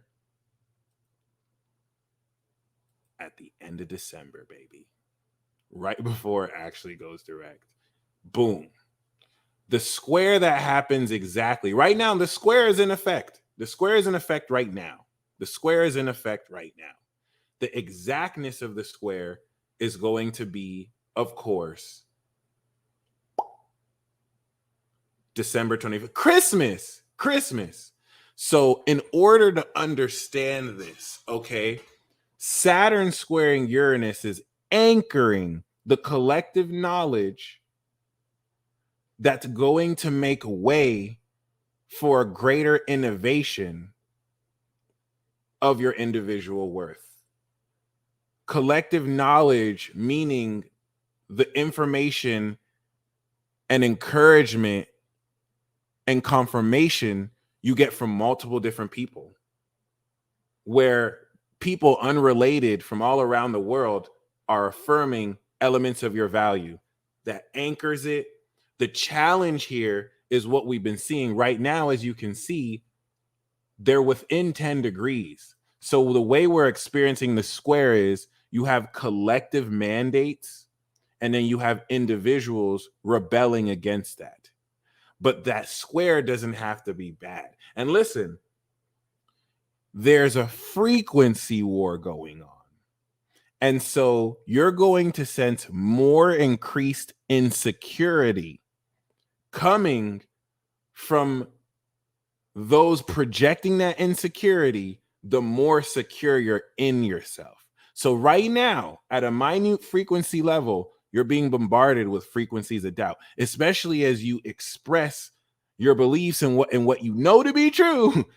Some insecure energy is projecting constantly because a lot of you are getting jumped. And it's not just by a group of people. This could be a whole ideology that you're interacting with causally. So I don't want you to think that it's just like 6 gnomes. Like, this is the energy in the air. And so as you experience this more and more, you want to be mindful because, like I was saying in previous videos before, the psychological gaslighting and also the nature of how realistically you're in a position to deal with those who undermine your value, okay, is going to be expressed in collective illusions where basically your confidence in yourself is going to be painfully crippling more the insecurity of other people. And so the more they feel insecure, the more they're going to project anger because they're putting on the front that they're okay, but they're not. Listen, I'm using myself as an example.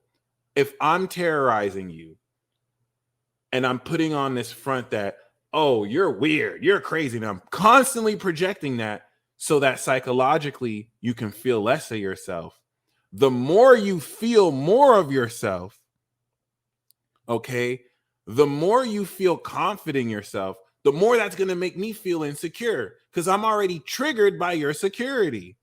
And so the more insecure I feel, the more I'm going to be projecting even angry, like, fuck you, what's wrong? But on my face, I'm going to be like, oh, I'm cool. That person's just a loser, though. I'm cool, though. But that's the deception. You may not see it physically, but you're going to sense it more energetically. And so don't necessarily fall for that. Don't necessarily fall for that. Just keep staying true and maintain that security. Maggie's Just Love community. Oh, I see what you mean. You sent a money request. Okay, so check this out. Maggie, you actually sent me a request to pay you $35. So if you sent me 5 here, the minimum is 20. You just need to send me 15 more dollars here on Super Chat or PayPal or anything. Okay. Right now, you've only sent 5 and a request for me to send you 35. Okay. So no problem. Just to clarify that.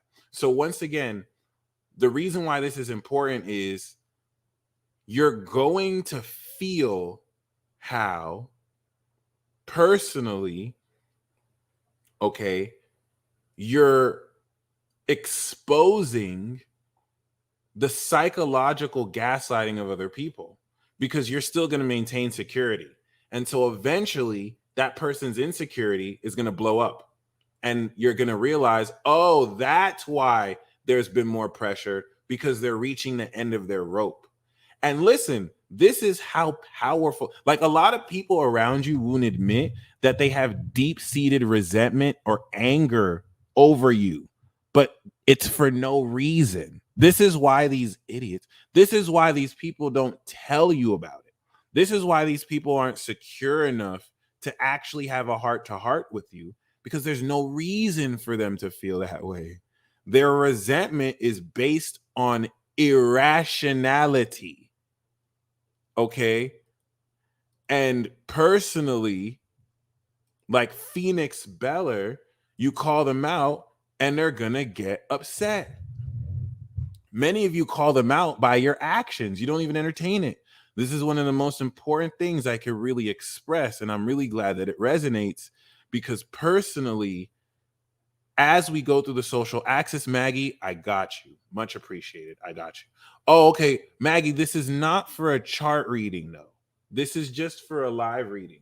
So as you can see in the minimum, the $30 that you got is for a tarot card reading and an oracle card reading. If you want a chart reading, go to my website, thepeacedealer.com, and you can schedule under the consultations tab a consultation for 30 minutes. If you need more insight on that, just shoot me an email and I can give you instructions. But what you paid for, as said on the description box and the ticker below, is a tarot and oracle card. And I got you. I'm going to do that once I finish this this transit talk, and I do live readings. So personally, once again, dude, that's like a high level skill, trolling with logic.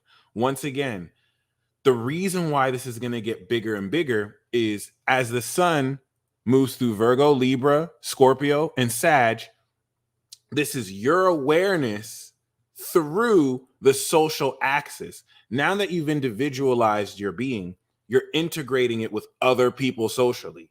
And as you connect with other people, your security is going to trigger insecurity and security in other people. And as this goes higher up the zodiac, the aspects it makes to the outer planets and your planet is going to increase the intensity of the insecurity that you will fully expose during Capricorn season. Because then all the actions will add up and will integrity check everybody. And so your mission through this is to tap into your unconventional sense of value and know without a shadow of a doubt what's insecurity and what's constructive criticism. A lot of it is unconstructive, fallacious, irrational resentment towards you because you're a badass MFer, period.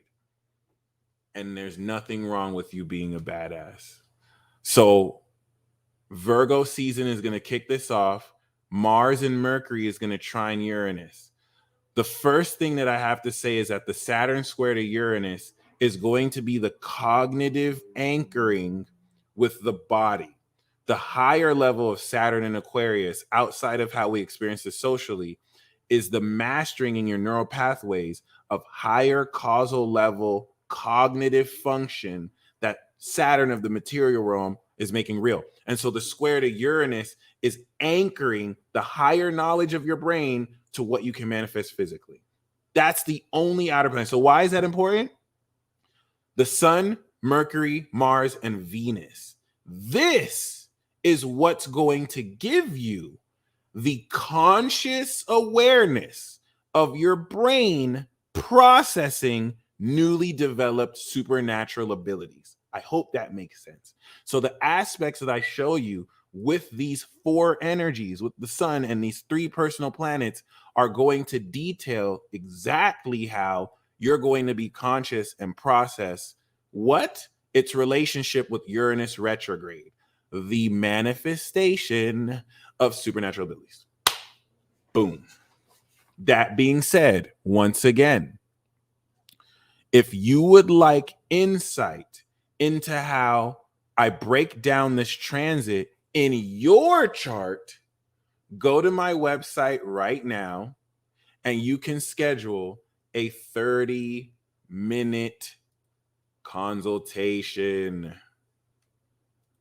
It is super simple.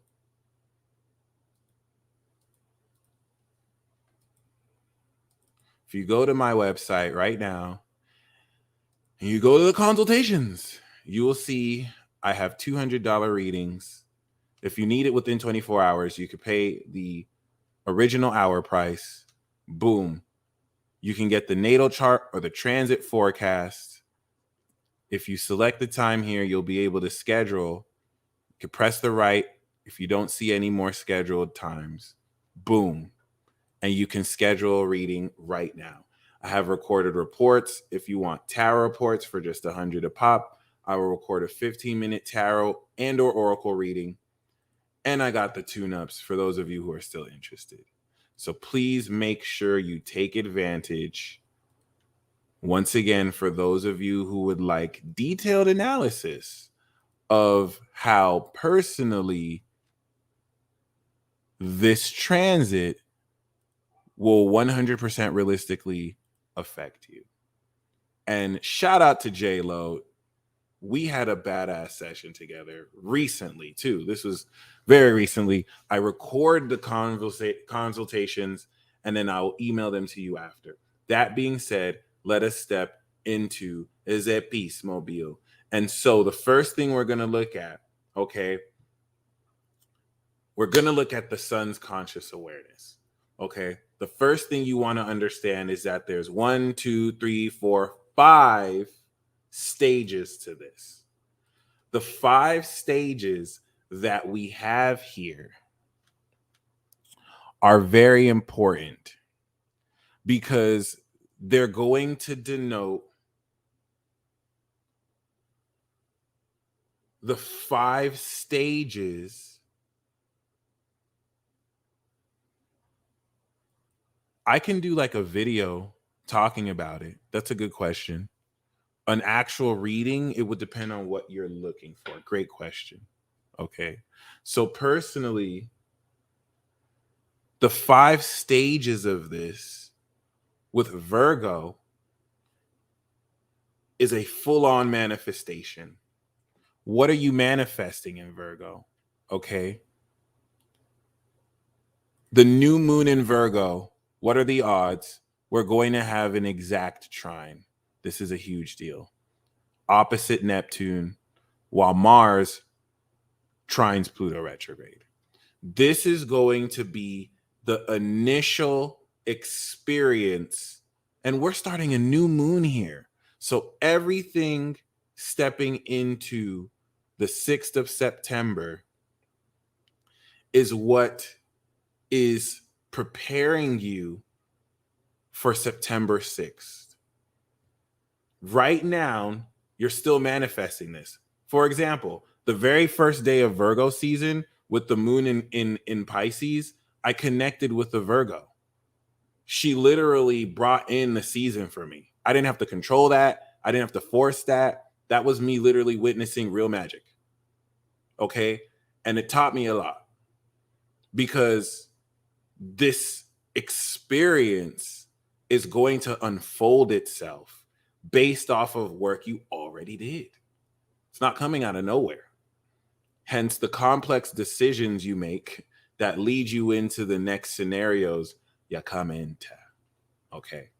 So with that being said, this new moon in Virgo, this new moon in Virgo is going to not only manifest 5th house, the full expression of this trine, and I'll break that down.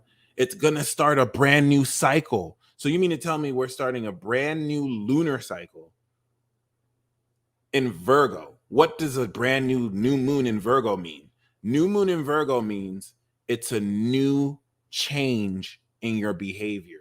This is going to be a cycle that by the time the cycle is complete in Pisces season, you've completely changed your behavior and your habits. It's connected to Mars. So this new awareness and understanding of this physical change is going to be induced with action and power. Okay, everything is literally pointing to this. It's King Kunxing Jupiter, so it's going to transform how you understand the knowledge of what you're doing with real details. This is going to be where it's like, oh, okay, I knew flying was real as a concept, but now I'm flying for real. This is not a concept. This is like, okay, how do I do this better? Okay, so the reason why you wouldn't have accidentally flown before versus now, that's what I'm trying to say. The reason why it's happening now is because now we have the, as you can see on the left, alignment of outer planets to where last year we didn't have Saturn here. And the last time Saturn was here was 30 years ago. You feel me? The last time Jupiter was here was 12 years ago. So we're fully integrating and finishing knowledge. Like this is why this year's just gonna be like, whoa. And like every year's been like that, but this is gonna be like, whoa, this is a supernatural breakthrough. So keep that in mind. It is supernatural. I say supernatural, but you could experience this super mundanely. The supernatural is in the mundane.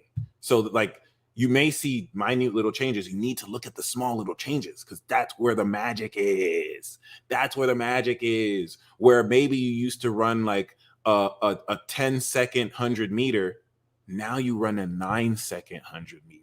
That second of difference is where the magic is. Whether that's like super magical to you or not. It is what it is. So this new cycle in Virgo is manifesting the full expression of Uranus. What do we know? You're going to activate a brand new change of your physical reality. What is this change of your physical reality? Well, what is Virgo? Virgo is a real experience. In order for you to experience reality, you need to sense it, right? And so Virgo is the real experience that extends forth from Taurus, right? In order for me to make a physical action in Capricorn, I had to perceive what it is that I'm picking up. And so the actual angle and how I do that is Virgo. But the quality, the action is Capricorn, but the quality of what I have in my body is Taurus. And so I smell, I see. Now, the perception of sight is Sagittarius, but my sense of sight, that's all Taurus, baby. I can taste, I can smell, I can see, I can hear, I can touch. Okay. My experience, my real physical analytical, critical experience of my senses is Virgo. So we know that Virgo, as an extension of Taurus, has you really experience your senses. When you decide to take an action based off of that real experience with which you analyze, okay, what am I going to do next? That decision is Capricorn. That leads to Aries, which comes back to Taurus. Based on the action, your senses start to change because you're inputting, outputting more information. So get this.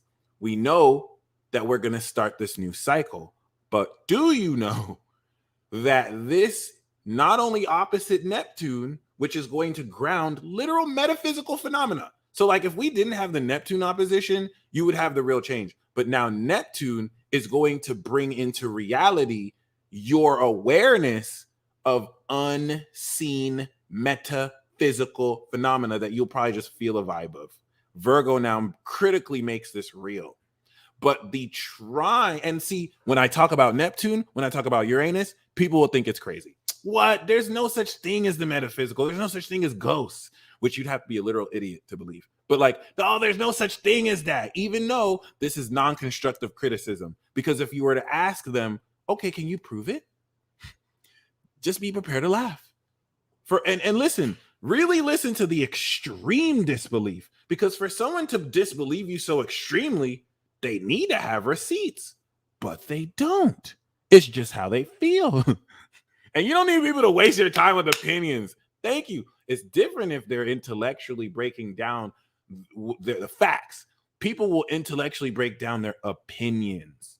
Oh, well, if it's real, then why this? Oh, if it's real, then why this? Bitch, I didn't ask for your questions. Give me facts. Oh, you can't? That's just your opinion. Really listen to people.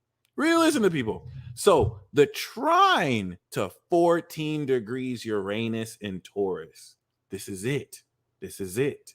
This is where, as we start that new cycle, you're going to begin to experience real physical change that draws on what? The manifested supernatural abilities that Uranus connects to from the causal realm of the mind. The causal realm of the mind is what links to the astral realm of imagination. This is why, okay, Uranus is in between Capricorn and Pisces.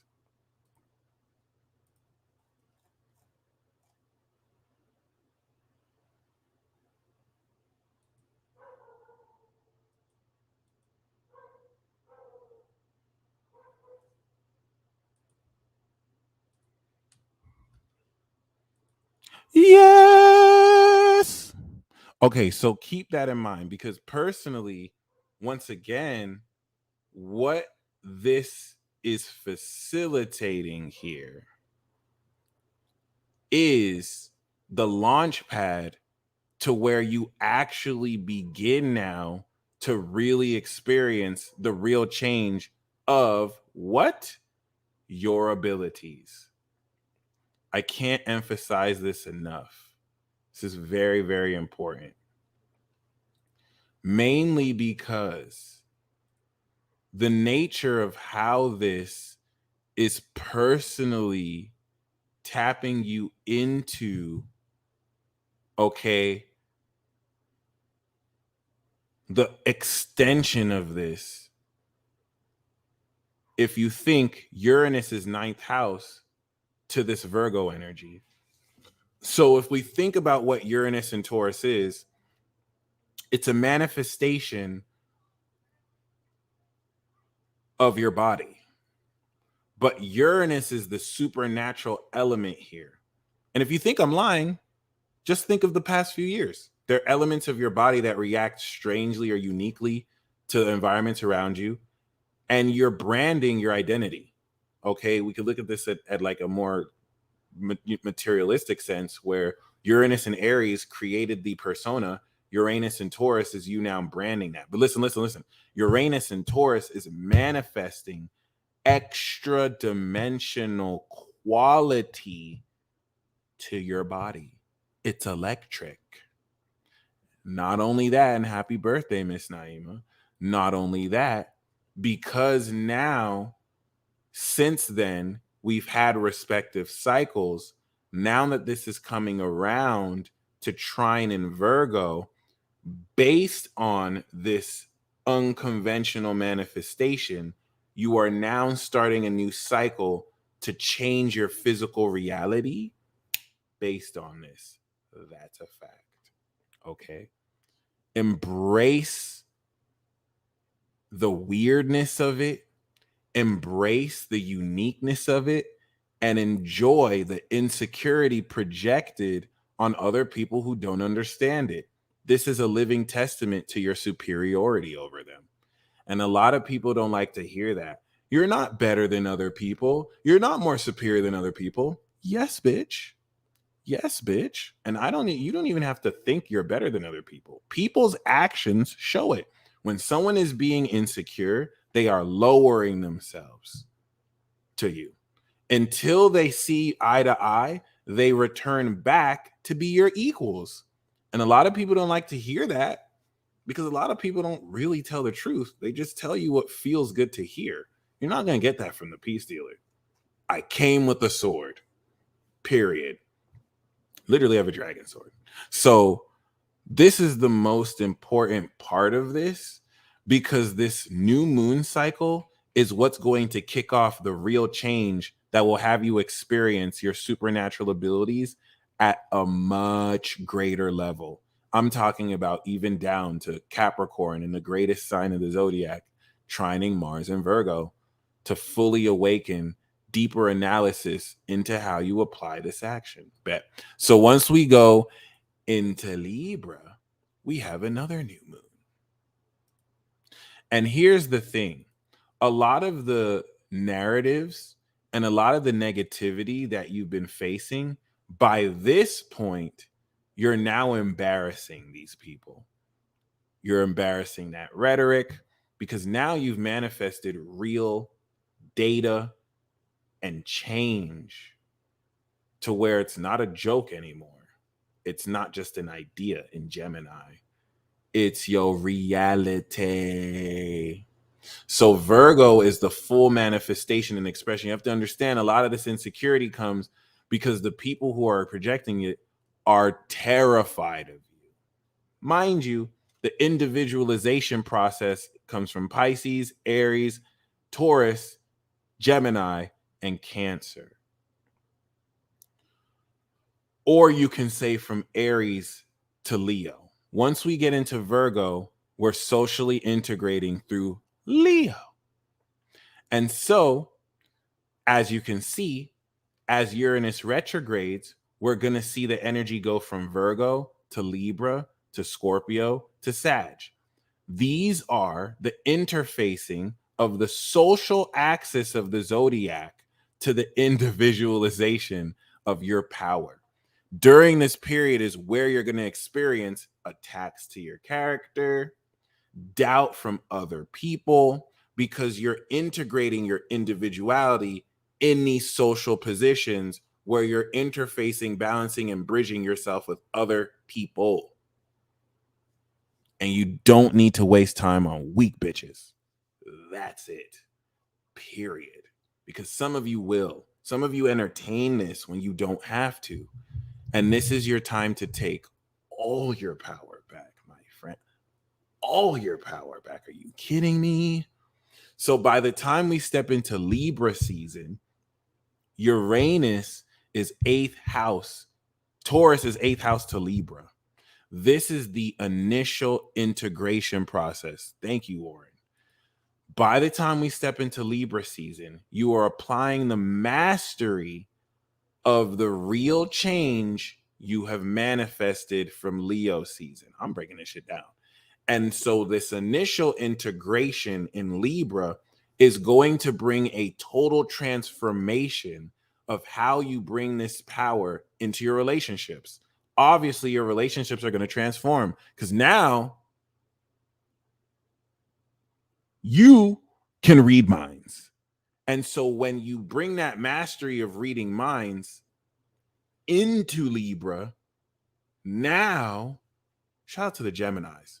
Now you're transforming your partnerships because you're applying that mastery to that ability, whether it's an enhanced intuition. Mind you, you're not just going to come into this. You're practicing this every day through Virgo season. Every day from that new cycle, you actually have something to practice. You're unlocking how. Even now, you're developing this. So by the time, that's facts. By the time you step into Libra, that integration with the new moon cycle to Uranus is bringing a total new cycle of transformation in your relationships. But more importantly, it is using the vehicle of partnerships to 6th house integrate in your body superpowers. Libra is the second most powerful zodiac sign in astrology. This is where the actions you're taking will apply this change in perspective regarding your abilities. Be very mindful because the opposition to Chiron is what's going to bring insecurity from other people who don't have security in their characters. And this insecurity brings a passive aggressive indirection to where, because these people are weak bitches, they're not going to be direct about what they really feel. And you're not a remedial teacher. We're the remedial teacher. You're not a remedial teacher. You're not here to coddle people's feelings and explain yourself. Some of you will explain yourself to oblivion to little miscreants who don't even deserve your time. Period. Okay? This Libra transit is going to have you induce social action where you're taking cardinal Libra sign action to express to a social public elements of your abilities naturally. You're not forcing anything, naturally. And because this is squaring Pluto, this is going to transform how much more intensely you stand by what you're doing.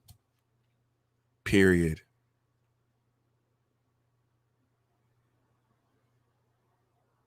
Okay, so now that we've done that, this is very important because that's what leads to the actual breakthrough. Scorpio season, baby. Check it out. Scorpio. And listen. Oh, this is fucking insane.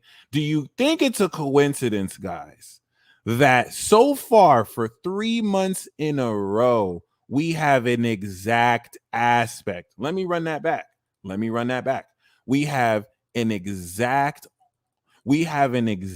conjunction 14 degrees, right? Next month, we have goddamn near. Look at me talking about goddamn near. We have an exact conjunction with Mars, Moon, and the sun. I can't make this shit up, guys. This is huge. Appreciate you, Elm. I got you. Okay? This is huge, y'all. This is freaking huge. Keep that in mind.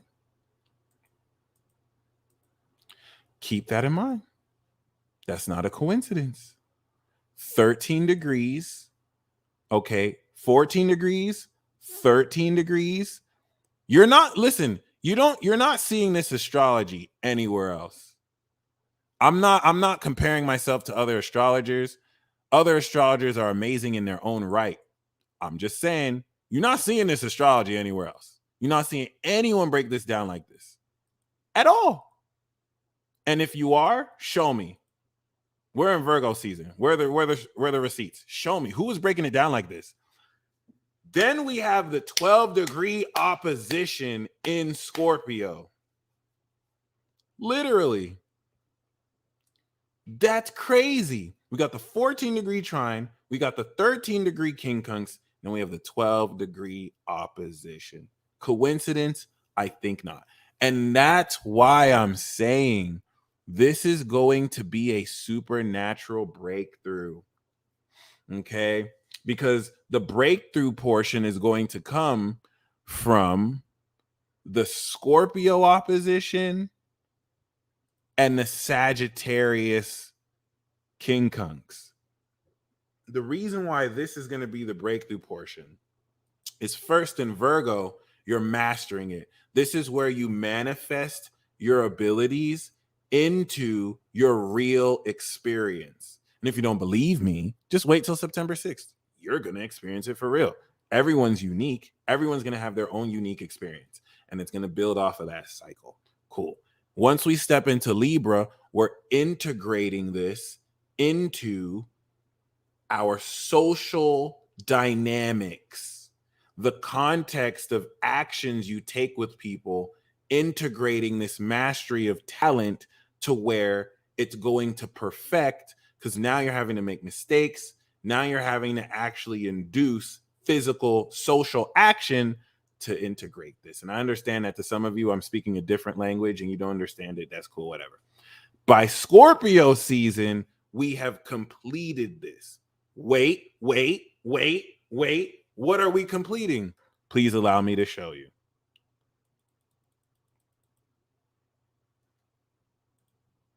Boom. We are completing the cycle that started May 11th. May 11th, this is where personally you manifested your unique value. This is what I'm saying, create your own cryptocurrency. You manifested unique value, natural energy with which you're able to take advantage of your own radical sense of value. That square Saturn is independent from the system. Bet. That's everything that you're completing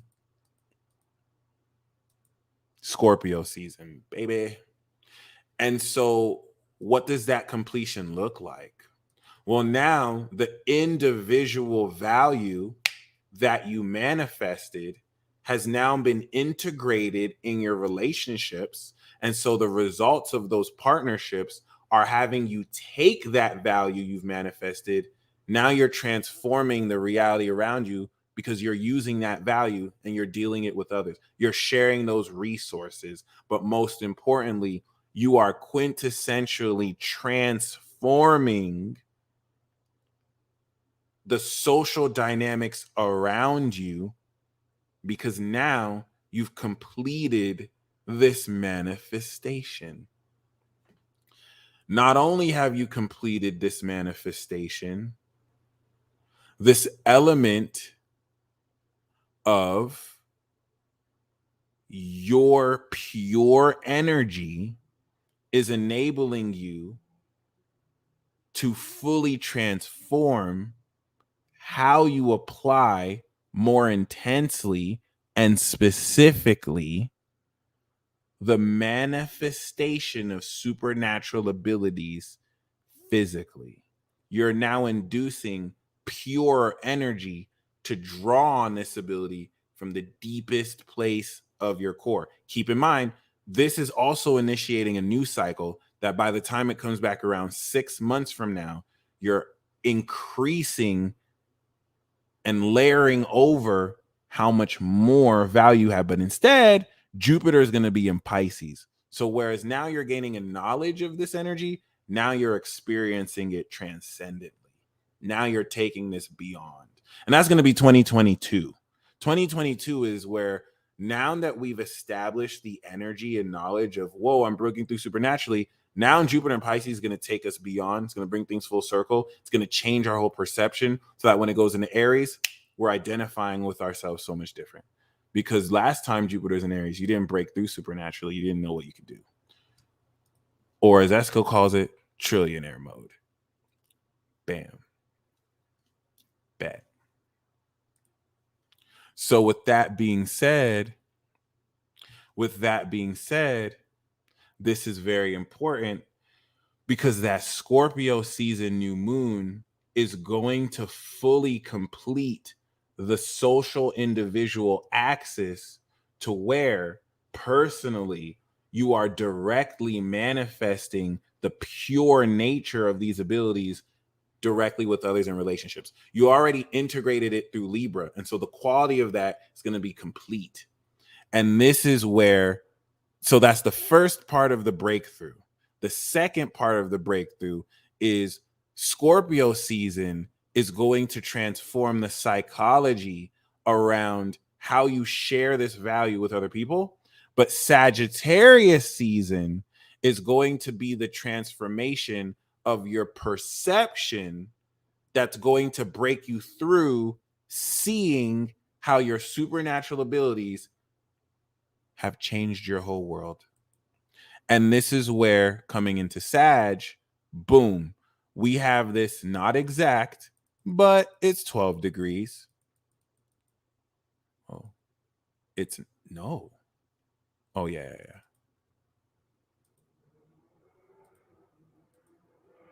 Boom, it's 12 degrees. So here's the thing. By the time we come out of Scorpio Libra season, you're going to be interfacing with how insanely jealous people are. Because whereas they have been doubting themselves and you've been doing the work. And now they're going to feel like they've missed an opportunity.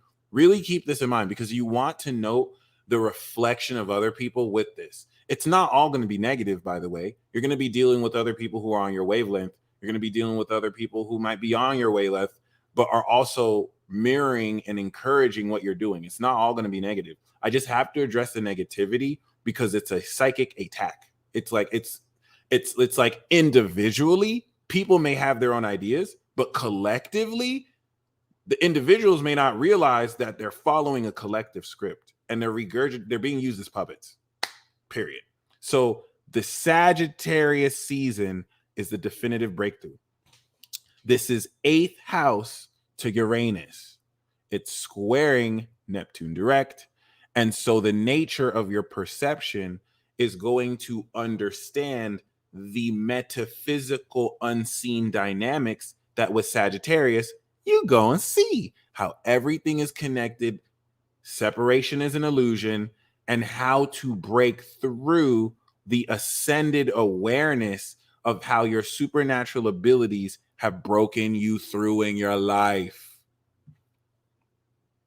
This is very important because this is the second perceptual change. The first change is September, and it's a real change. It's a change you're going to experience in your real physical senses. But in Sagittarius, this is going to be an ascended change that's going to extend upon your real physical experience through the social dynamics you have with other people, and now forever change your beliefs about your experience because of this. And that's what ends off with the trine, okay? There we go. In Capricorn. Basically, after that quincunx, the trine that we have in Capricorn is going to take that final change in perception that breaks you through, and then you're going to direct the cardinal integrity of your actions to control all that. So after you've broken through, it's like, oh, this is what it is. Capricorn season is going to direct your focus, and you're going to move up the mountain. You're going to now carve a new direction.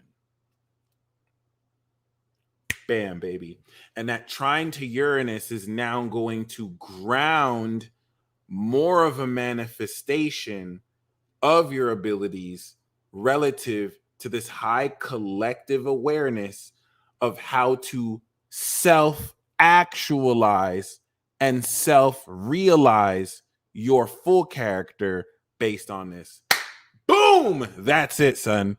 By the time we step into Aquarius, the new moon cycle that's going to happen with Saturn is going to square this, and it's going to anchor 6 months worth of neural pathways that have been built into your brain, into your body. And this is going to set the next cycle of growth, because what's going to happen this time that didn't happen 2021, Jupiter's in Pisces, baby.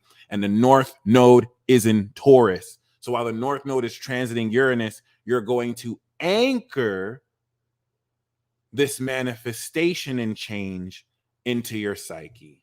Now, here's the most important part of this. For those of you who for so long have dealt with this sense of doubt with other people, which is a very common part of this path and makes up the internal doubt that you hear, which you shouldn't be hearing because you should just fully believe in what you're doing. But I'm guilty of doubting too. This transit is going to break that away. This transit is going to literally change your relationship with doubters and naysayers, because all they were doing was doubting. They didn't offer anything constructive. What you've been doing has been growing. And so all that adds up. It doesn't mean that people will start to act right, but the doubt by this point is going to be so much more meaningless to you. And it's going to reflect in your character. And that's what's going to induce transformation subconsciously in other people when they realize that you're not really affected because you have experienced such a real change. And yes, Nancy, Cap is going to teach us again as we come down the cycle, because now we're going to have Mercury retrograde, we're going to have Venus retrograde, that Venus retrograde that's going to be trining. And that's what brings me to the next part. If we now look at the personal plan, so right now we uncovered the actual conscious awareness of how you're going to be aware of this change. The moon is starting a new cycle. Mercury and Venus connect with the sun. Sorry, Mercury and Mars connect with the sun through Libra and Mars. So by the time we step into next month, the integration here from September 6th into next month with this new moon, with Mars and with Mercury, is reevaluating the way you communicate. Your brain is going to have to reprocess. Holy shit, I can read minds now. So now I have a totally different way of communicating with people. Because outside of just mind reading, wow, I'm integrating actual superpowers in my relationships with people. So the way that I communicate with people has to completely change, because I can't communicate with people the same way, because I can do so much more. And what I'm doing, Quincunx Uranus, is unlike anything that's ever been done or seen. And so the way you process this is going to fundamentally transform the way you communicate socially with other people. Mars is going to induce unconventional action socially with this. And with the sun and moon, you're going to be completely aware and understanding of this process. Bet. If we go back in time and we look at Venus, okay, Venus's role here right now, as it'll quincunx throughout the rest of this week, is already with the moon in Taurus going to move ahead of you and set the social contacts at a heart level with what you desire and what pleases you. You're going to find that what you love begins to transform relative to where you feel you can connect or not connect with other people. By the time this opposes in Scorpio, this is where your relationships with other people are going to reflect this unconventional change. While that's happening, you're just becoming aware in Libra of how to integrate this socially with other people. Which, mind you, the full moon that we have is going to be, it looks like, at the very end of Pisces. That's very interesting. Bet. It's going to be one of the most powerful full moons, or magical full moons. And then after that, we're going to have the Venus quincunx to Sagittarius. And this is where you're going to ascend. Good night, Devin. This is where you're going to ascend. Oh, okay. My bad. You were saying good night to the troll. Other than that, yeah. Venus in Sagittarius is where we're going to ascend how you see this application of your heart. And the way to really think about Venus is just anchoring more in your heart space, not how you feel, because that's the moon, but more so how you actually sense, give and receive, and balance. So you'll also start to see this opening up opportunities and money before anything. Keep that in mind, okay? And with that being said, personally, by the time it goes into Capricorn and begins to retrograde, right? This will bring very great material change, but the retrograde with Venus is going to reevaluate how much more you value what has changed. And so you're going to up your feature price. That's really how that works. you're going to raise the value of your time that you feel it's worth, as you should. Mars and Mercury traveling together in Scorpio, opposing this, is going to follow up your conscious awareness and your heart, okay? And it's going to go a long way towards integrating your brain's processing and your action to follow your awareness of this transformation.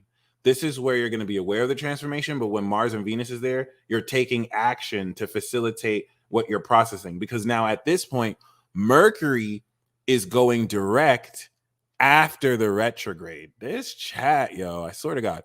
And so the direct motion after the retrograde is your brain catching up to your conscious awareness, which it will, so that by the time Mercury actually starts to lead the pack in Sagittarius, bet this is what's going to make this so much of a breakthrough, guys, especially as you can see with this new moon.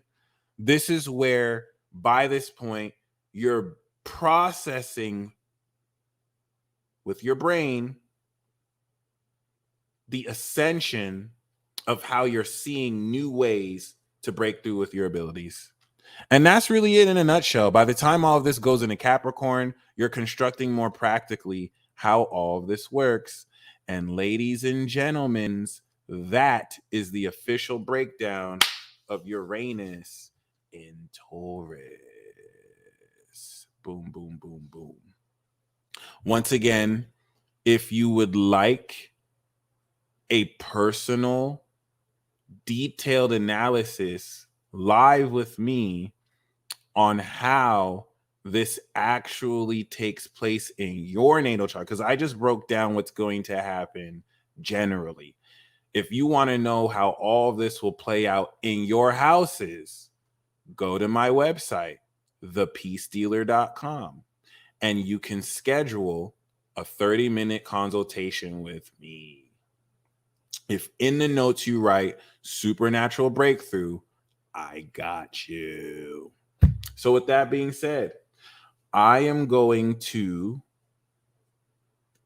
pull tarot cards for the zodiac signs.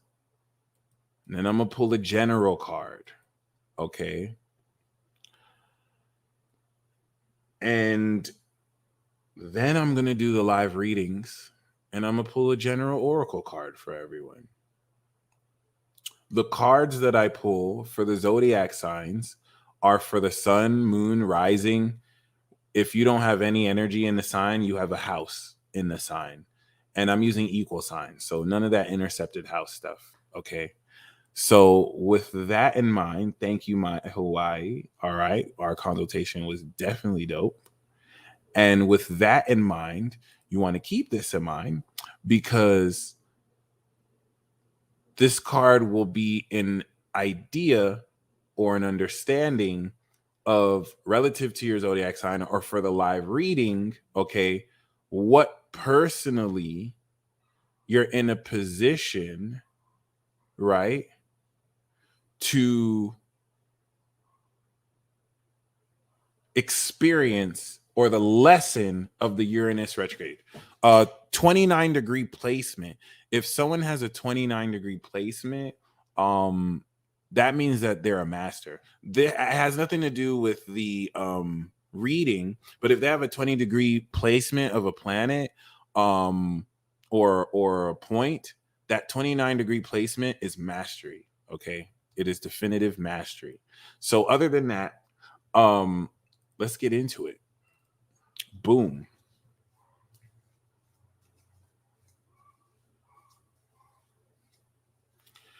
Aries. For Aries, the lesson of Uranus retrograde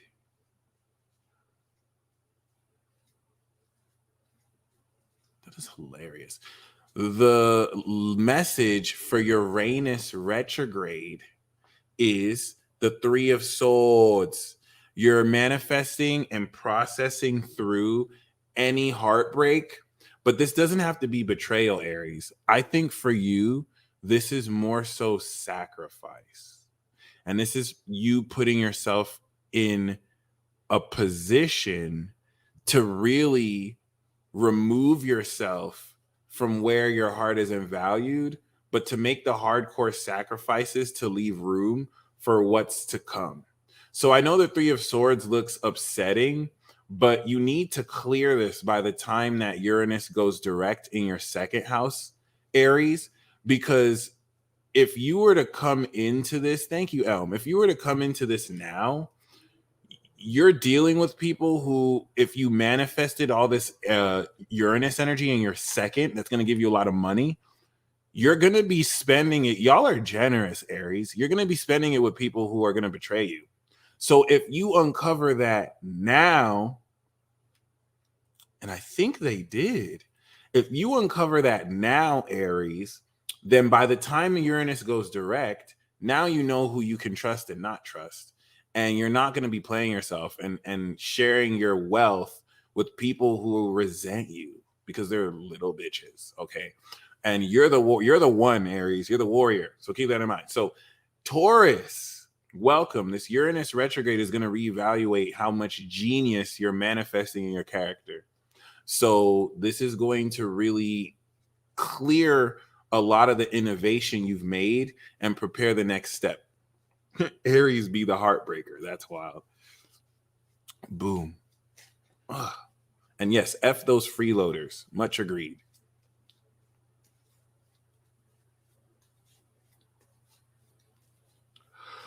Woo! All right, Taurus, so we got the 10 of Wands. The 10 of Wands is going to be the consequence of success. Here's the thing. You may be burdened by a lot more work. And make sure that this queen isn't like having you do all her work, okay? Because sometimes they can do that. But keep this in mind. For some of you, you might be in a position where you're manifesting a boatload of orders, so you're getting paid, but you can't procrastinate on that work because you have to do what you do. So this is an element of success, Taurus, but it's really having a lot on your plate. And so make sure you take care of the responsibilities you might be burdened with. You're Taurus, the reason why you have these responsibilities is with Uranus in your sign, you are burdened with the innovation of the collective. You're going to have to deal with innovating what everyone's going through. And so that's going to fall on you. Just make sure you don't procrastinate and make sure you are able to say no when you need to say no. And listen, Aries paid their dues with Uranus. This is so very important. Aries passed that torch. If Aries did not finish this, we wouldn't be here. So very important. So very important. So much respect to Aries. Now they're processing Chiron, which Pisces passed the torch to.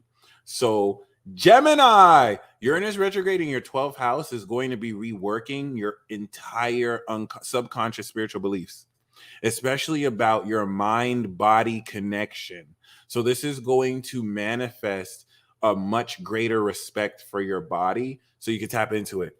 And we also have the 10 of Wands. So you're also going to have to deal with the consequence of success. But Gemini, I'm going to pull a different card for you. We got the 10 of Swords. So Gemini, you still got a 10. So the 10 of Swords is actually talking about ending an old belief. And by the time Uranus comes out of retrograde, you're going to end a difficult situation. Some of you are going to come into failure, like an ending. But a lot of what's ending, especially with that 10 of Wands we pulled before, is an old way of thinking. There are going to be certain scripts in your head. There are going to be certain ways you communicate that you're going to actually end for good. And honestly, Gemini, this could be like a death of some sorts. And that's going to lead the way forward. So really keep that in mind. Aries got the 3 of Swords. Taurus got the 10 of Wands. Gemini got the 10 of Swords. So there's a lot of clearings, a lot of releasing with this retrograde. What's up, Olympia? Cancer, this is going to be your 11th house. And so this is going to reevaluate the uniqueness of friends in your life and how useful they are, to be completely honest. And we have Judgment. This is going to be awakening. And this awakening is going to awaken you to your true life's purpose. So during this transit, you want to really think about everything that led you into where you are now and just replay that. This is what's going to prepare you to really awaken accordingly. Leo, honestly, I think Leo is one of the best signs with this because personally, Leo, this is your 10th house. And so this is going to reevaluate the monopoly you have the potential to build. Leo, you can build a monopoly where what you are manifesting in your career and legacy is something no one else did before. So you're not going to have any competition or comparative advantage for anyone to take advantage of. You're going to literally be the boss of your own unique self. All right. And what you're manifesting. And so this retrograde is going to help you reevaluate how much more efficiently to do that in integration of the social. Come on now. I was literally just talking about this. This is you like manifesting infinity. This is you staying productive. The lesson of this is coming into your groove of industriousness, and being able to pretty much get a new concept or business idea off the ground. So the more you hustle, the better. But this is you tapping into your infinite potential of income, kind of like if you were a monopoly. And I know they have antitrust laws, but Trust me, they find a way around that. Virgo, we have Uranus in your ninth. This is going to unconventionally reevaluate the philosophy that allows you to harness a unique change in your analysis.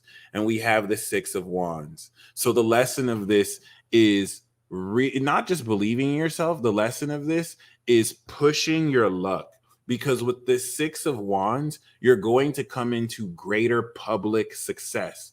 You're going to come into more people who love what you do. This is going to actually bring you into greater public standing too. So keep this in mind. This is a very beautiful time to put out projects that will be favorably received by everybody. Libra, Uranus in your eighth house is going to help you with reinvestments and dealing with other people's resources, but it's going to be transformation. And we have the Ace of Wands. Okay, Lucas, are you a progressed Libra? Because you got what you wanted. And I think it's kind of very crazy how you said Ace of Wands and I pulled the Ace of Wands. Could you stop affecting my tarot readings? What the hell, Lucas? So Libra, we got the Ace of Wands. This is literally talking about brand new passion and energy. Someone may even want to take off your clothes, or you might want to do this. But the Ace of Wands is it's a brand new spark. It's a brand new start. And that's what the lesson of Uranus retrograde is going to open up for you. Okay. Lucas, I'm pretty sure you're progressed Libra, so you got your Ace of Wands. This is insane. That's crazy. You're psychic as fuck. Literally, see, it's already literally happening. Supernatural breakthrough. Scorpio, Uranus is going to be 7th house. You're going to be unconventionally reevaluating how you actually are aware of supernatural ability happening with others in your relationships. Because there are a lot of people who you're with are not going to notice it.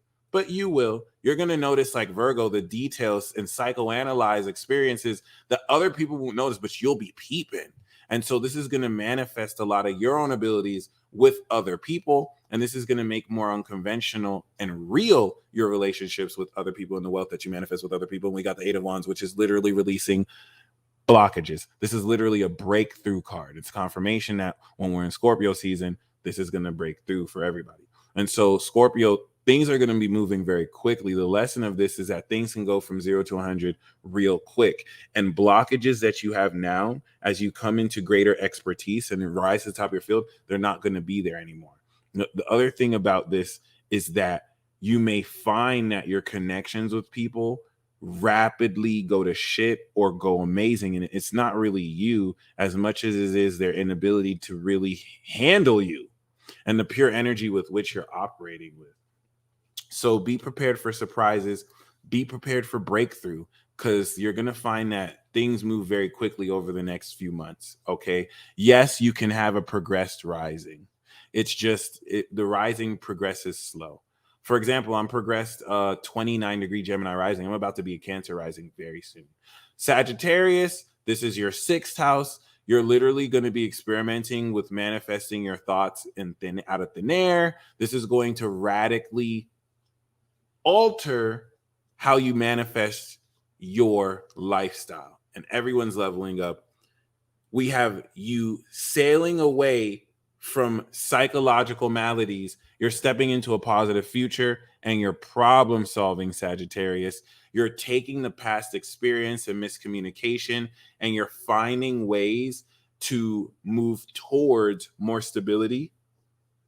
And you're going to find that this Uranus retrograde allows you to travel psychologically or actually physically and experiment with different ideas so that you can communicate with people. And this could even be long distance communication that you're establishing and bridging the gap and gaining closer contact. Capricorn, Uranus retrograde is going to reevaluate how much more masterfully you manifest the unconventional genius of your inner child.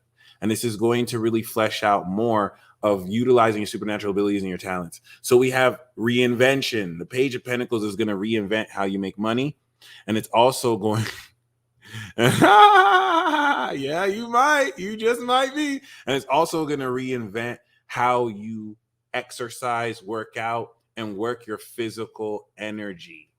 This is very important because this is you going back to the drawing board of how you integrate much greater resources and power. And this is going to really be powerful for you. Okay. So thank you, Dreaming Lattes. So for Aquarius, Uranus is your 4th house. This is going to reevaluate how much more radically you understand your natural ancestry and how much you naturally ground your knowledge.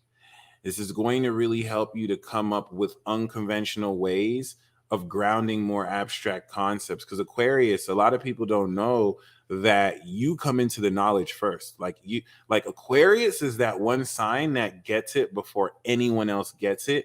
And then they share it with Aries, and then Aries sparks that new shit. So we have the Hermit. This is you tapping into your expertise.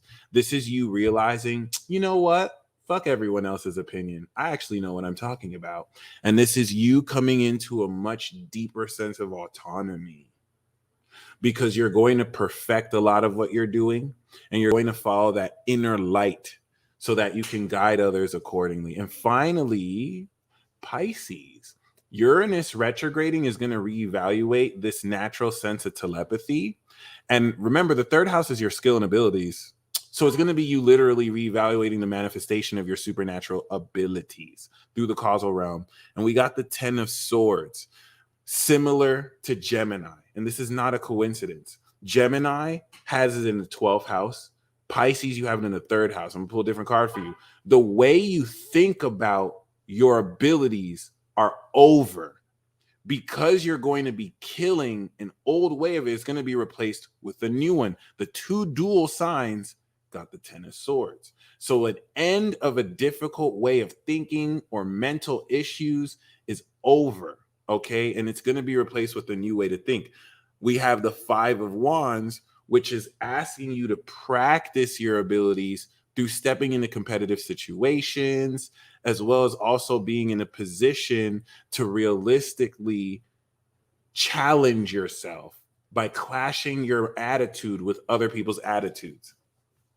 Pisces, what this is deliberately saying is argue with people.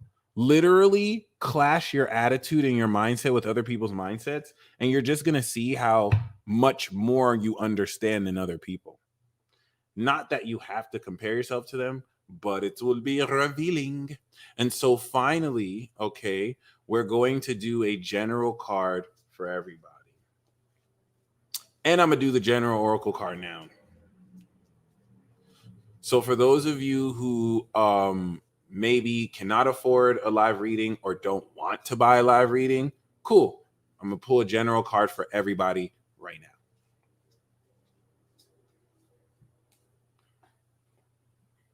Awakening! Do you know what's awakening? Your superpowers.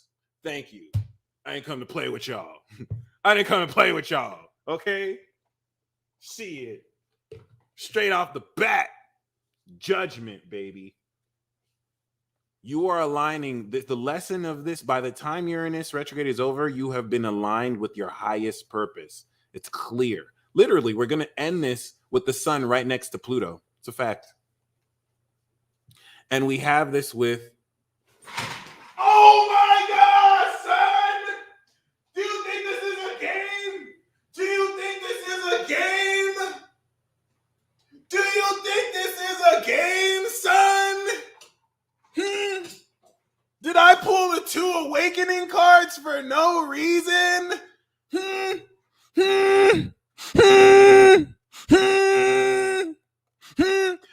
The universe is with you. Wear a cloak of protection and love. This ain't a game. This is not a game. This is not a drill. None of that. This is what your ancestors have fought in order for you to enjoy. You are awakening.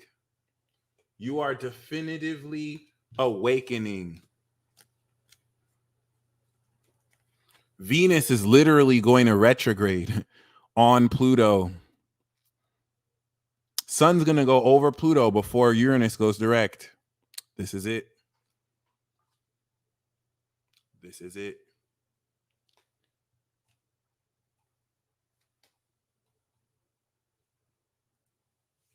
Boom.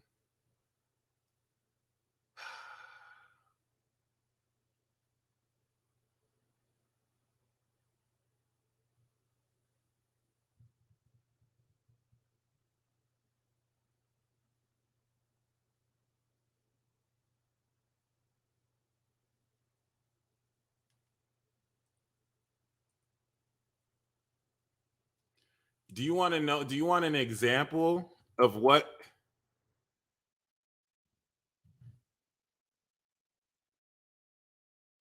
Do you want an example of what this is going to look like? Do you want an example of what this awakening is going to look like, y'all? I paused in real time like shit because y'all, I had to make a decision.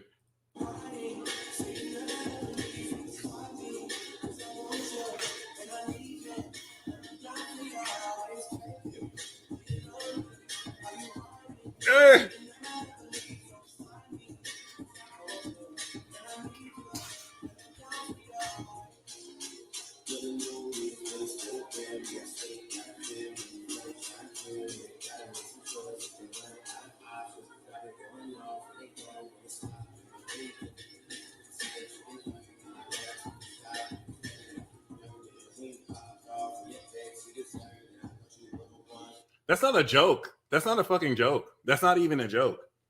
Do you understand how symbolic that dance is? That dance represents 20 years. Imagine fighting a government for 20 years because this government has put all this type of propaganda that you're a terrorist. You're a terrorist. And after 20 years, you awaken to your true purpose and you take over that country. And now you're giving demands to the president like, hey, if you niggas don't get out this country to this, there will be consequences. That's an awakening, baby. Like, I'm not joking. Some of you gonna be dancing. You just gonna be like, yeah, that's a fact. That's a fact. Boom. There you go. Factality, baby, if anything.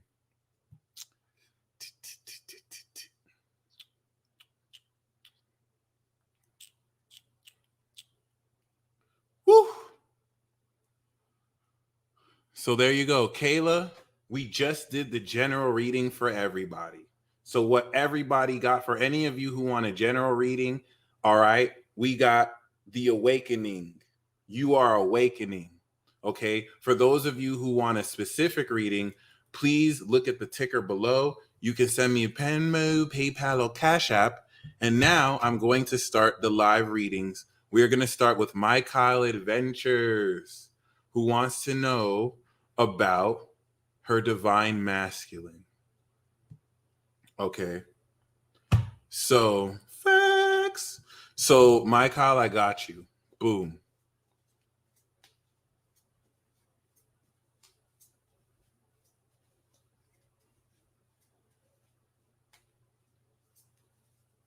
My Kyle.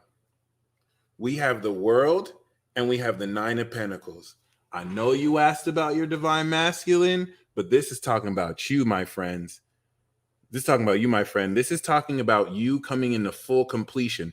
By the time Uranus retrograde is over, you not only are more successful, you're more financially independent. This is it. You're liberated. You're stepping into liberation that will free you up into full financial independence because you're a gangster. That's number one. Let's see if we can get an oracle card about your divine masculine.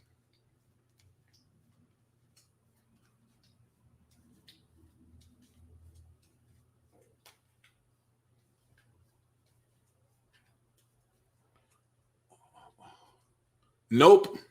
It said, tell her about her. She needs to know. Okay. So we got Gaia. We got you, the sacred self. Unleash your spirit, express your gifts, dance to the sacred rhythm of life.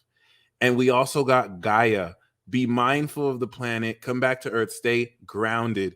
It's not a coincidence that we got Gaia and we also got the World. Okay? This is the real peace dealer. If you see me reaching out to you for a reading, it is not me. That is a scammer. I will never do that. I have a website. If you would like to book a reading from my website, thepeacedealer.com is the only place you can get readings. Please do not fall for this. If you fall for this in 2021, that's on you. You should know damn well that we don't be asking people for readings. Okay, so thank you so much, Aja, for expressing that. Thank you so much. What's up, Miss Sanche? All right, so with that being said, thank you. With that being said, Melinda, I hope you enjoyed that message. The more you really tap into yourself at this core level, the more you're going to be in a position to realistically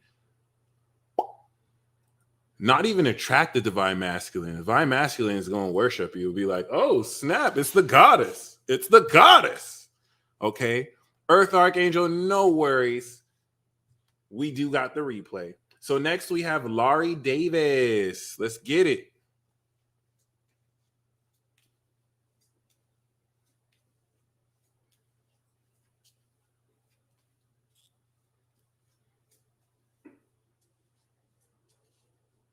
Laurie Davis, we got the Five of Wands. So this is encouraging a clashing of personalities, and it's also encouraging a sense of competition. Put yourself in competitive situations with other people, as this is going to go a long way towards realistically opening up a lot of how you stand out. Okay. And the oracle card that this comes with, thank you, House of Judea.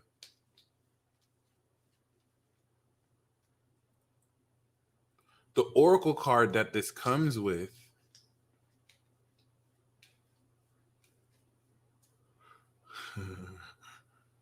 is awakening presence. The universe is with you. Wear a cloak of protection and love. And it's not a coincidence that we're pulling this a lot, okay? Because relative to this, what this does is it's awakening our presence of our latent abilities. I also got this with love and peace for you. So let go of the need to rewrite. Choose peace. Mother healing is possible at this time. Okay. So I hope that speaks to you. Valton. Jesus, you be writing paragraphs, brother. Oh my God. Okay, let's see.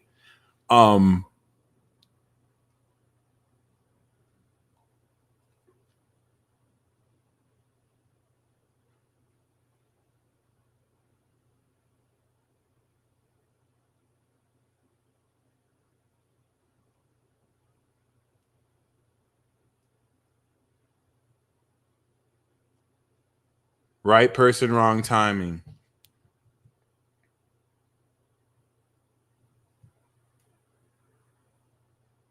And Amari's love reading helped you. That's what's up. So let's see what cards we got for you, Valton.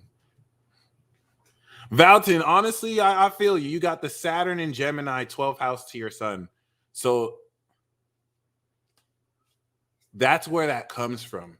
And when you have your Saturn return, you're going to overcome that. You're going to overcome that.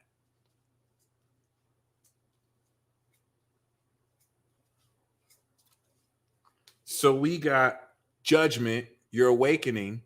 This is what's releasing influences in your life that aren't going where you're going. This is going to awaken a sense of teamwork and direction too, where that will lead into fulfillment. Okay, so keep that in mind. Awakening.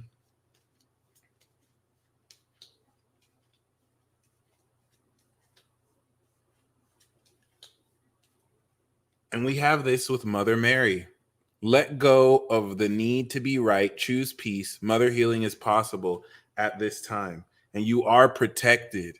Okay? Cords are being cut. Move beyond limitation. Trust.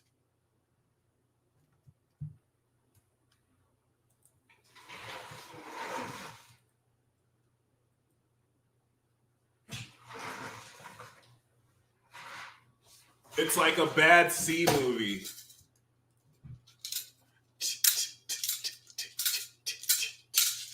Oh my god. That is fucking amazing. I'm trying to get on their level. I mean, not exactly. Not the whole killing people with Bibles in their phone, but still, the revolution is interesting. Okay, so that's what we got for Valton. All right, Jacqueline. Orion vibes. I got you. Jacqueline. Hey, Laurel. We have the Five of Cups.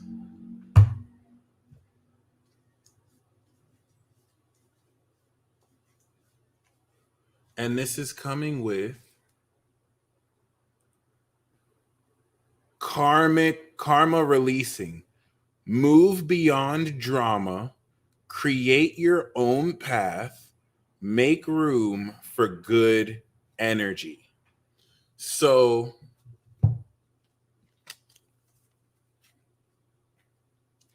you're releasing karma. The reason the Five of Swords is I've never pulled this card before. The Five of Cups is talking about you acknowledging disappointments and being willing to let go of what has released. And so this is a part of your karma releasing as you move beyond the drama. Very deep. Honestly, the Five of Cups won't hit as negatively as the card looks because you're going to be making so much room for what you deserve. This will really just be like letting go of subconscious weight and guilt and disappointment that you've had in the past. So Matt,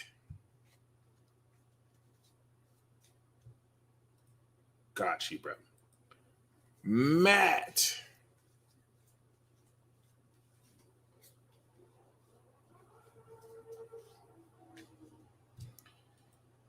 Matt Wilcox, we have the Nine of Cups. This is talking about your wishes coming true. In fact, make a wish right now. The lesson of Uranus and Taurus is going to manifest. That might be a sign. It's going to manifest your desires, and you're going to sit in your fulfillment. Right? Straight up. I'm not joking. Like, I don't have to steal this. But this is definitely talking about you coming into great fulfillment and literally your wishes coming true. That's amazing. So next we have Phoenix, supernatural breakthrough.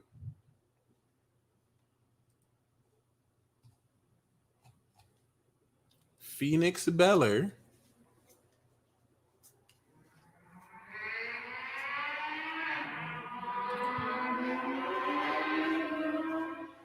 Boom.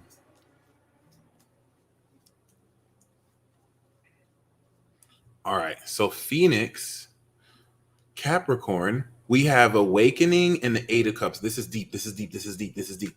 So and why do we keep getting the Awakening card? Listen, Pluto is in Capricorn. So you're also a force of awakening, but this is directly talking about your awakening. The Eight of Cups is you're going to awaken to your higher purpose this period, and you're going to realize you're either in the wrong place or you're going to walk away from what you finished. My job here is done, or I have emotionally attached to this, but it no longer serves me. I'm walking away. A lot of Sancha Divine, thank you for the heads up. Thank you for the heads up. This is talking about a soul quest. So you're awakening to your higher purpose, and that's going to lead you along a quest of spirit to really find your soul. Okay, so this is very important because this is really going to direct you to the Nine of Cups, which is what you desire and want. And the Justice card is, your karmic rebalancing here, which is amazing. So it's going to lead you towards justice, which is awesome. And so we have light activation, shine your light. Your internal guidance is coming through loud and clear.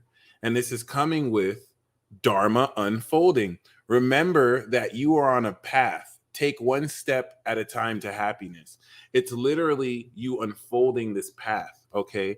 And we literally see the full card, like a brand new adventure. So it's very powerful, and you are super powerful. So there we go.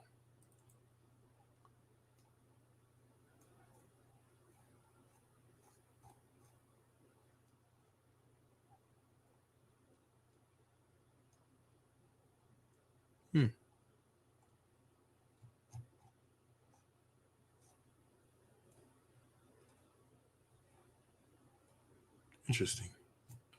Yeah, that was loud AF. So next we have Lee Irwin.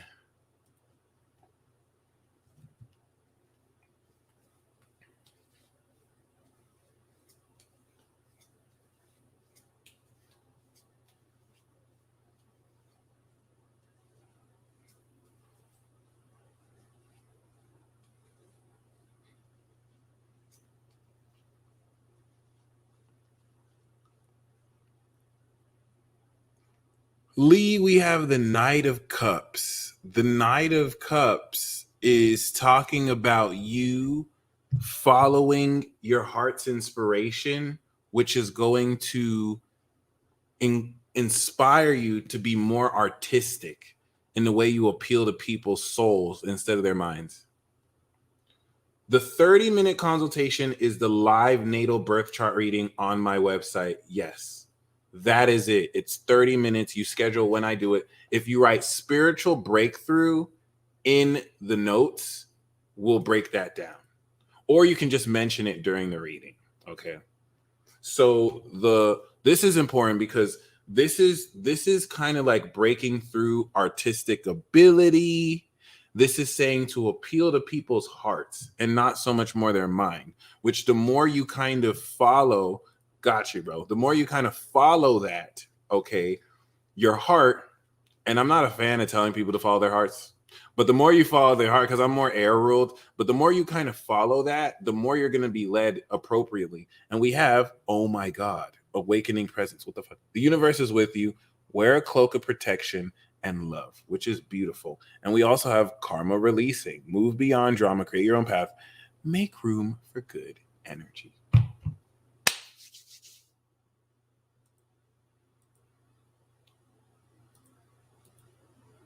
Sweet. So next we got the super chats. Or finally, we got the super chats. Really? I was about to say, that's not right.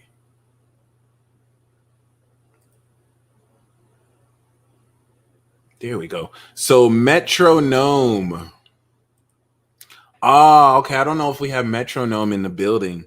So is metronome in the building? If not, Colby, I'm gonna do one reading for metronome anyway, and then I'll do a reading for you too. So metronome. That is a dope name too. I'm not gonna lie. Metronome. We have the Seven of Swords. Okay. The Seven of Swords is talking about strategy. It's a strategic element. Ooh, it's also talking about someone might be getting a finesse. So, metronome, make sure you're not this person. But this is definitely speaking of making sure you have discernment. And if you're dealing with people promising or offering you something, then make sure personally you get the proper details. See if you can catch people in a lie. Seven of Swords on its own is talking about working more strategically on your own in case people might steal your ideas. But with the Five of Cups, I would be very careful, especially if you're dealing with someone who's overpromising or someone who might be taking advantage of your time. Okay. So yeah, keep that in mind. All right. And the oracle card that I have for you is forgiveness. You are on the path of light, love, and forgiveness. Father healing is possible at this time. Okay. Colby.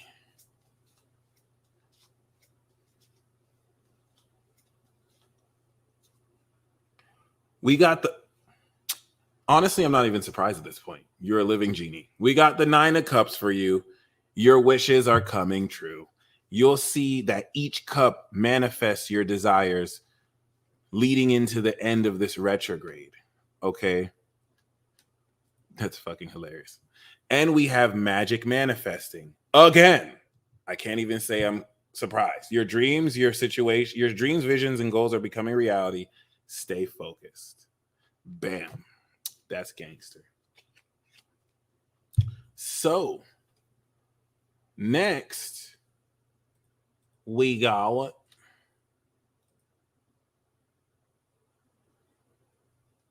Maggie's Just Love Community.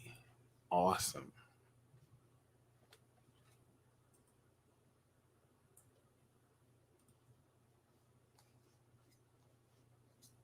Damn, Pisces. That's exactly what I thought too. I got Isis in Pisces too, 23 degrees. It's crazy. So,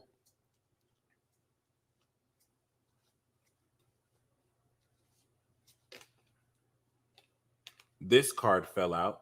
Death, transformation. So this is definitely coming into Scorpio season, facilitating profound transformation. And death card comes with the 7 of Swords. So you actually want to be a little bit strict. Ooh, I split the deck again. We got death. You might even be cheating death. But this is definitely talking about, I knew it! Nigga, I knew it! I'm like, let me find out Isis is on his son, and I pulled Isis. I knew it! What the fuck? Okay, my bad. So this is definitely talking about you maybe not sharing elements of your transformation, or thank you, Miss Sanjay, or more personally putting yourself in a position where you are rebirthing in a unique way. Because the 7 of Swords does not have to always be a negative card. Sometimes the 7 of Swords is you kind of skipping into, a different, it could be like cutting in line. It could be seducing a prize catch. Seeing this is interesting, though, that your partner has lung cancer. Maybe he might cheat death. But it's interesting because first this card fell out, but this is the card we drew. And then I split this and got this too. So that's very interesting. Please keep me posted as to how that manifests. Once again, death came through. So we are going to see either an ending or a transformation that is coming out of this.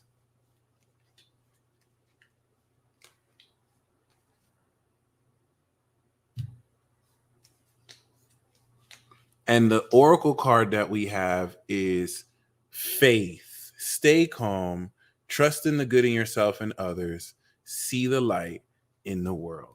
Okay. Boom. So next, we have Aaron Lay. Shout out to the Libras. And Maggie's Just Love Community. Please feel free to email me at thepeacedealer@gmail.com if you have any updates on that situation or anything you want to share. Okay.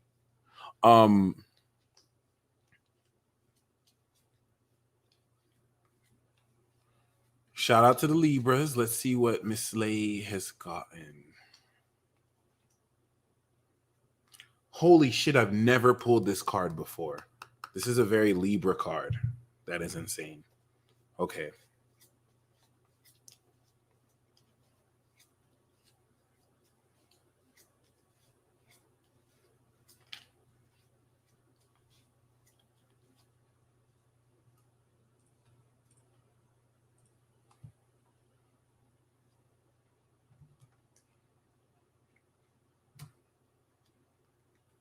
So we got the Sun, we got Lovers,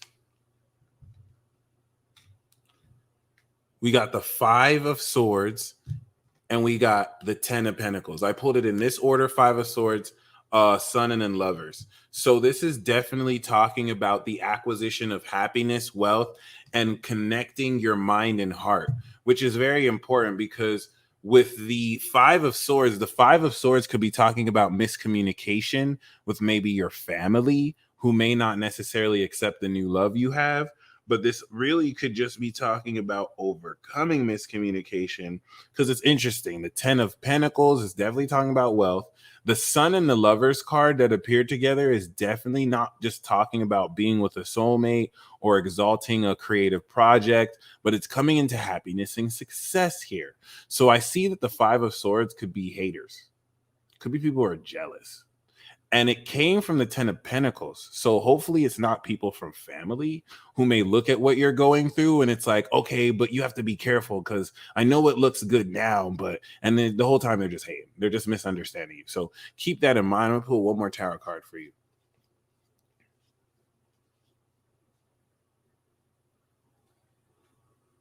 We got the Ace of Cups. So Lay, you're winning.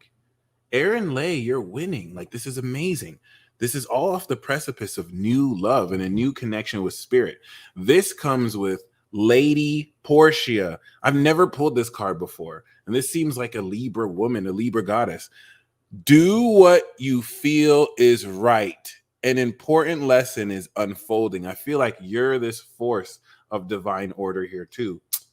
Magic manifesting. Your dreams, visions, and goals are becoming reality. Stay focused. And we have Hilarion. Honor your sensitivity. Retreat to recharge and heal. Your light can support others. So that's beautiful. That is beautiful. Okay.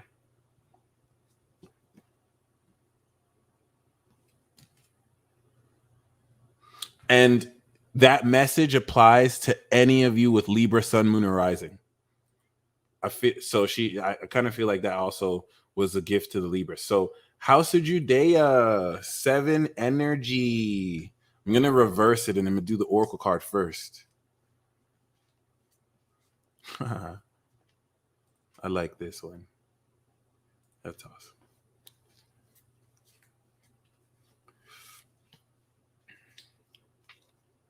So we have love and peace. Let go of the need to be right. Choose peace. Mother healing is possible at this time. And you're this mother. I totally feel like you're this mother. And we have a bonus card, Trusting Heaven. Archangel Michael says, you are safe. Angels stand close. Surrender your concerns and allow a miracle to occur. Beautiful.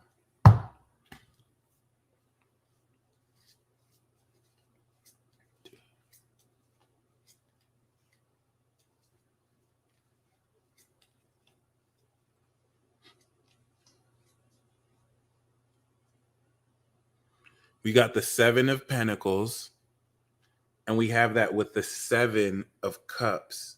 So you're going to apply creative visualization to deal. Thank you so much, Laura. I'm loving your support. To deal with a promise of fortune. The 7 of Pentacles is a promise of fortune. You are currently working on a farm. This farm could be a cryptocurrency portfolio. It could be an investment portfolio. It could be stocks. It could be real estate. It could be the money. It could be the work you're doing. But you are currently tending to it. It's growing slowly.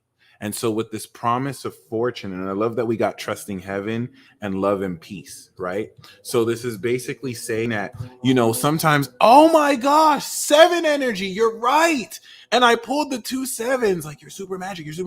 So that is amazing. So once again, bam, even got the Magician for you, right? So once again, the reason why this is beautiful is because sometimes with the 7 of Pentacles, we can feel like, I put in work into what I'm doing. Is it worth it? Should I still do this work? Are these crops going to grow? And they will. It's a promise of fortune. The 7 is like 3 cards away from the 10, wealth. Okay, so you are going to step into it. After 7 is the 8, 9, and 10. Those are the biggest money-making cards. Save the 4. So this is not only speaking of that. 7 of Cups is saying, in the way you're growing your fortune, you want to spend time in creative visualization and altered states of consciousness because it's an escapism card, but you're not escaping. With the 7 of Cups, you're going to come into unconventional ideas because as a Pisces, you actually know how to visualize. You actually know how to spend time in imagination. The part of the Seven of Cups that's speaking of having multiple choices and not knowing what to choose, you can detach from that. But I'm getting the sense that this is saying, literally, as you creatively visualize, you'll step into more wealth because you'll be able to grow your farm in ways with ideas that no one else has thought of before, and that's unique to you. So finally, we have Orion vibes. Show me the vibes. I'm gonna show you the vibes, all right. And House of Judea, thank you so much. I'm amazed you shared that 7 energy. When I said that, it was 257 viewers. So like, y'all are magical. Y'all are super magical. I love it. So Orion vibes. Boom. We got Kiki. Do you love me? Are you riding? We got the Ace of Cups, and we got that with the 5 of Wands. Could be people fighting over here, but with the World. So the Ace of Cups is a new connection with spirit, okay, and love that through a sense of struggle will bring you liberation. Struggle, kind of like the plant going through the ground. So it's like you're stepping into this new love, but there's going to be a clash. And it's a much needed clash, so you adjust to each other. Not so that you hate each other, so that you adjust to each other. So we got the Ace of Cups, and then we got liberation with the World. So this new cycle is going to lead you into success, liberation, and completion. That's the first message, which is lit. That's gangster. That's fucking amazing. Okay. I have the feeling that you might be this Ace of Cups for somebody too, who looks at you as like a whole new gift. Your connection to spirit is going to enable new abilities. It's a spiritual awakening. Okay. And so we also have phrases and cycles.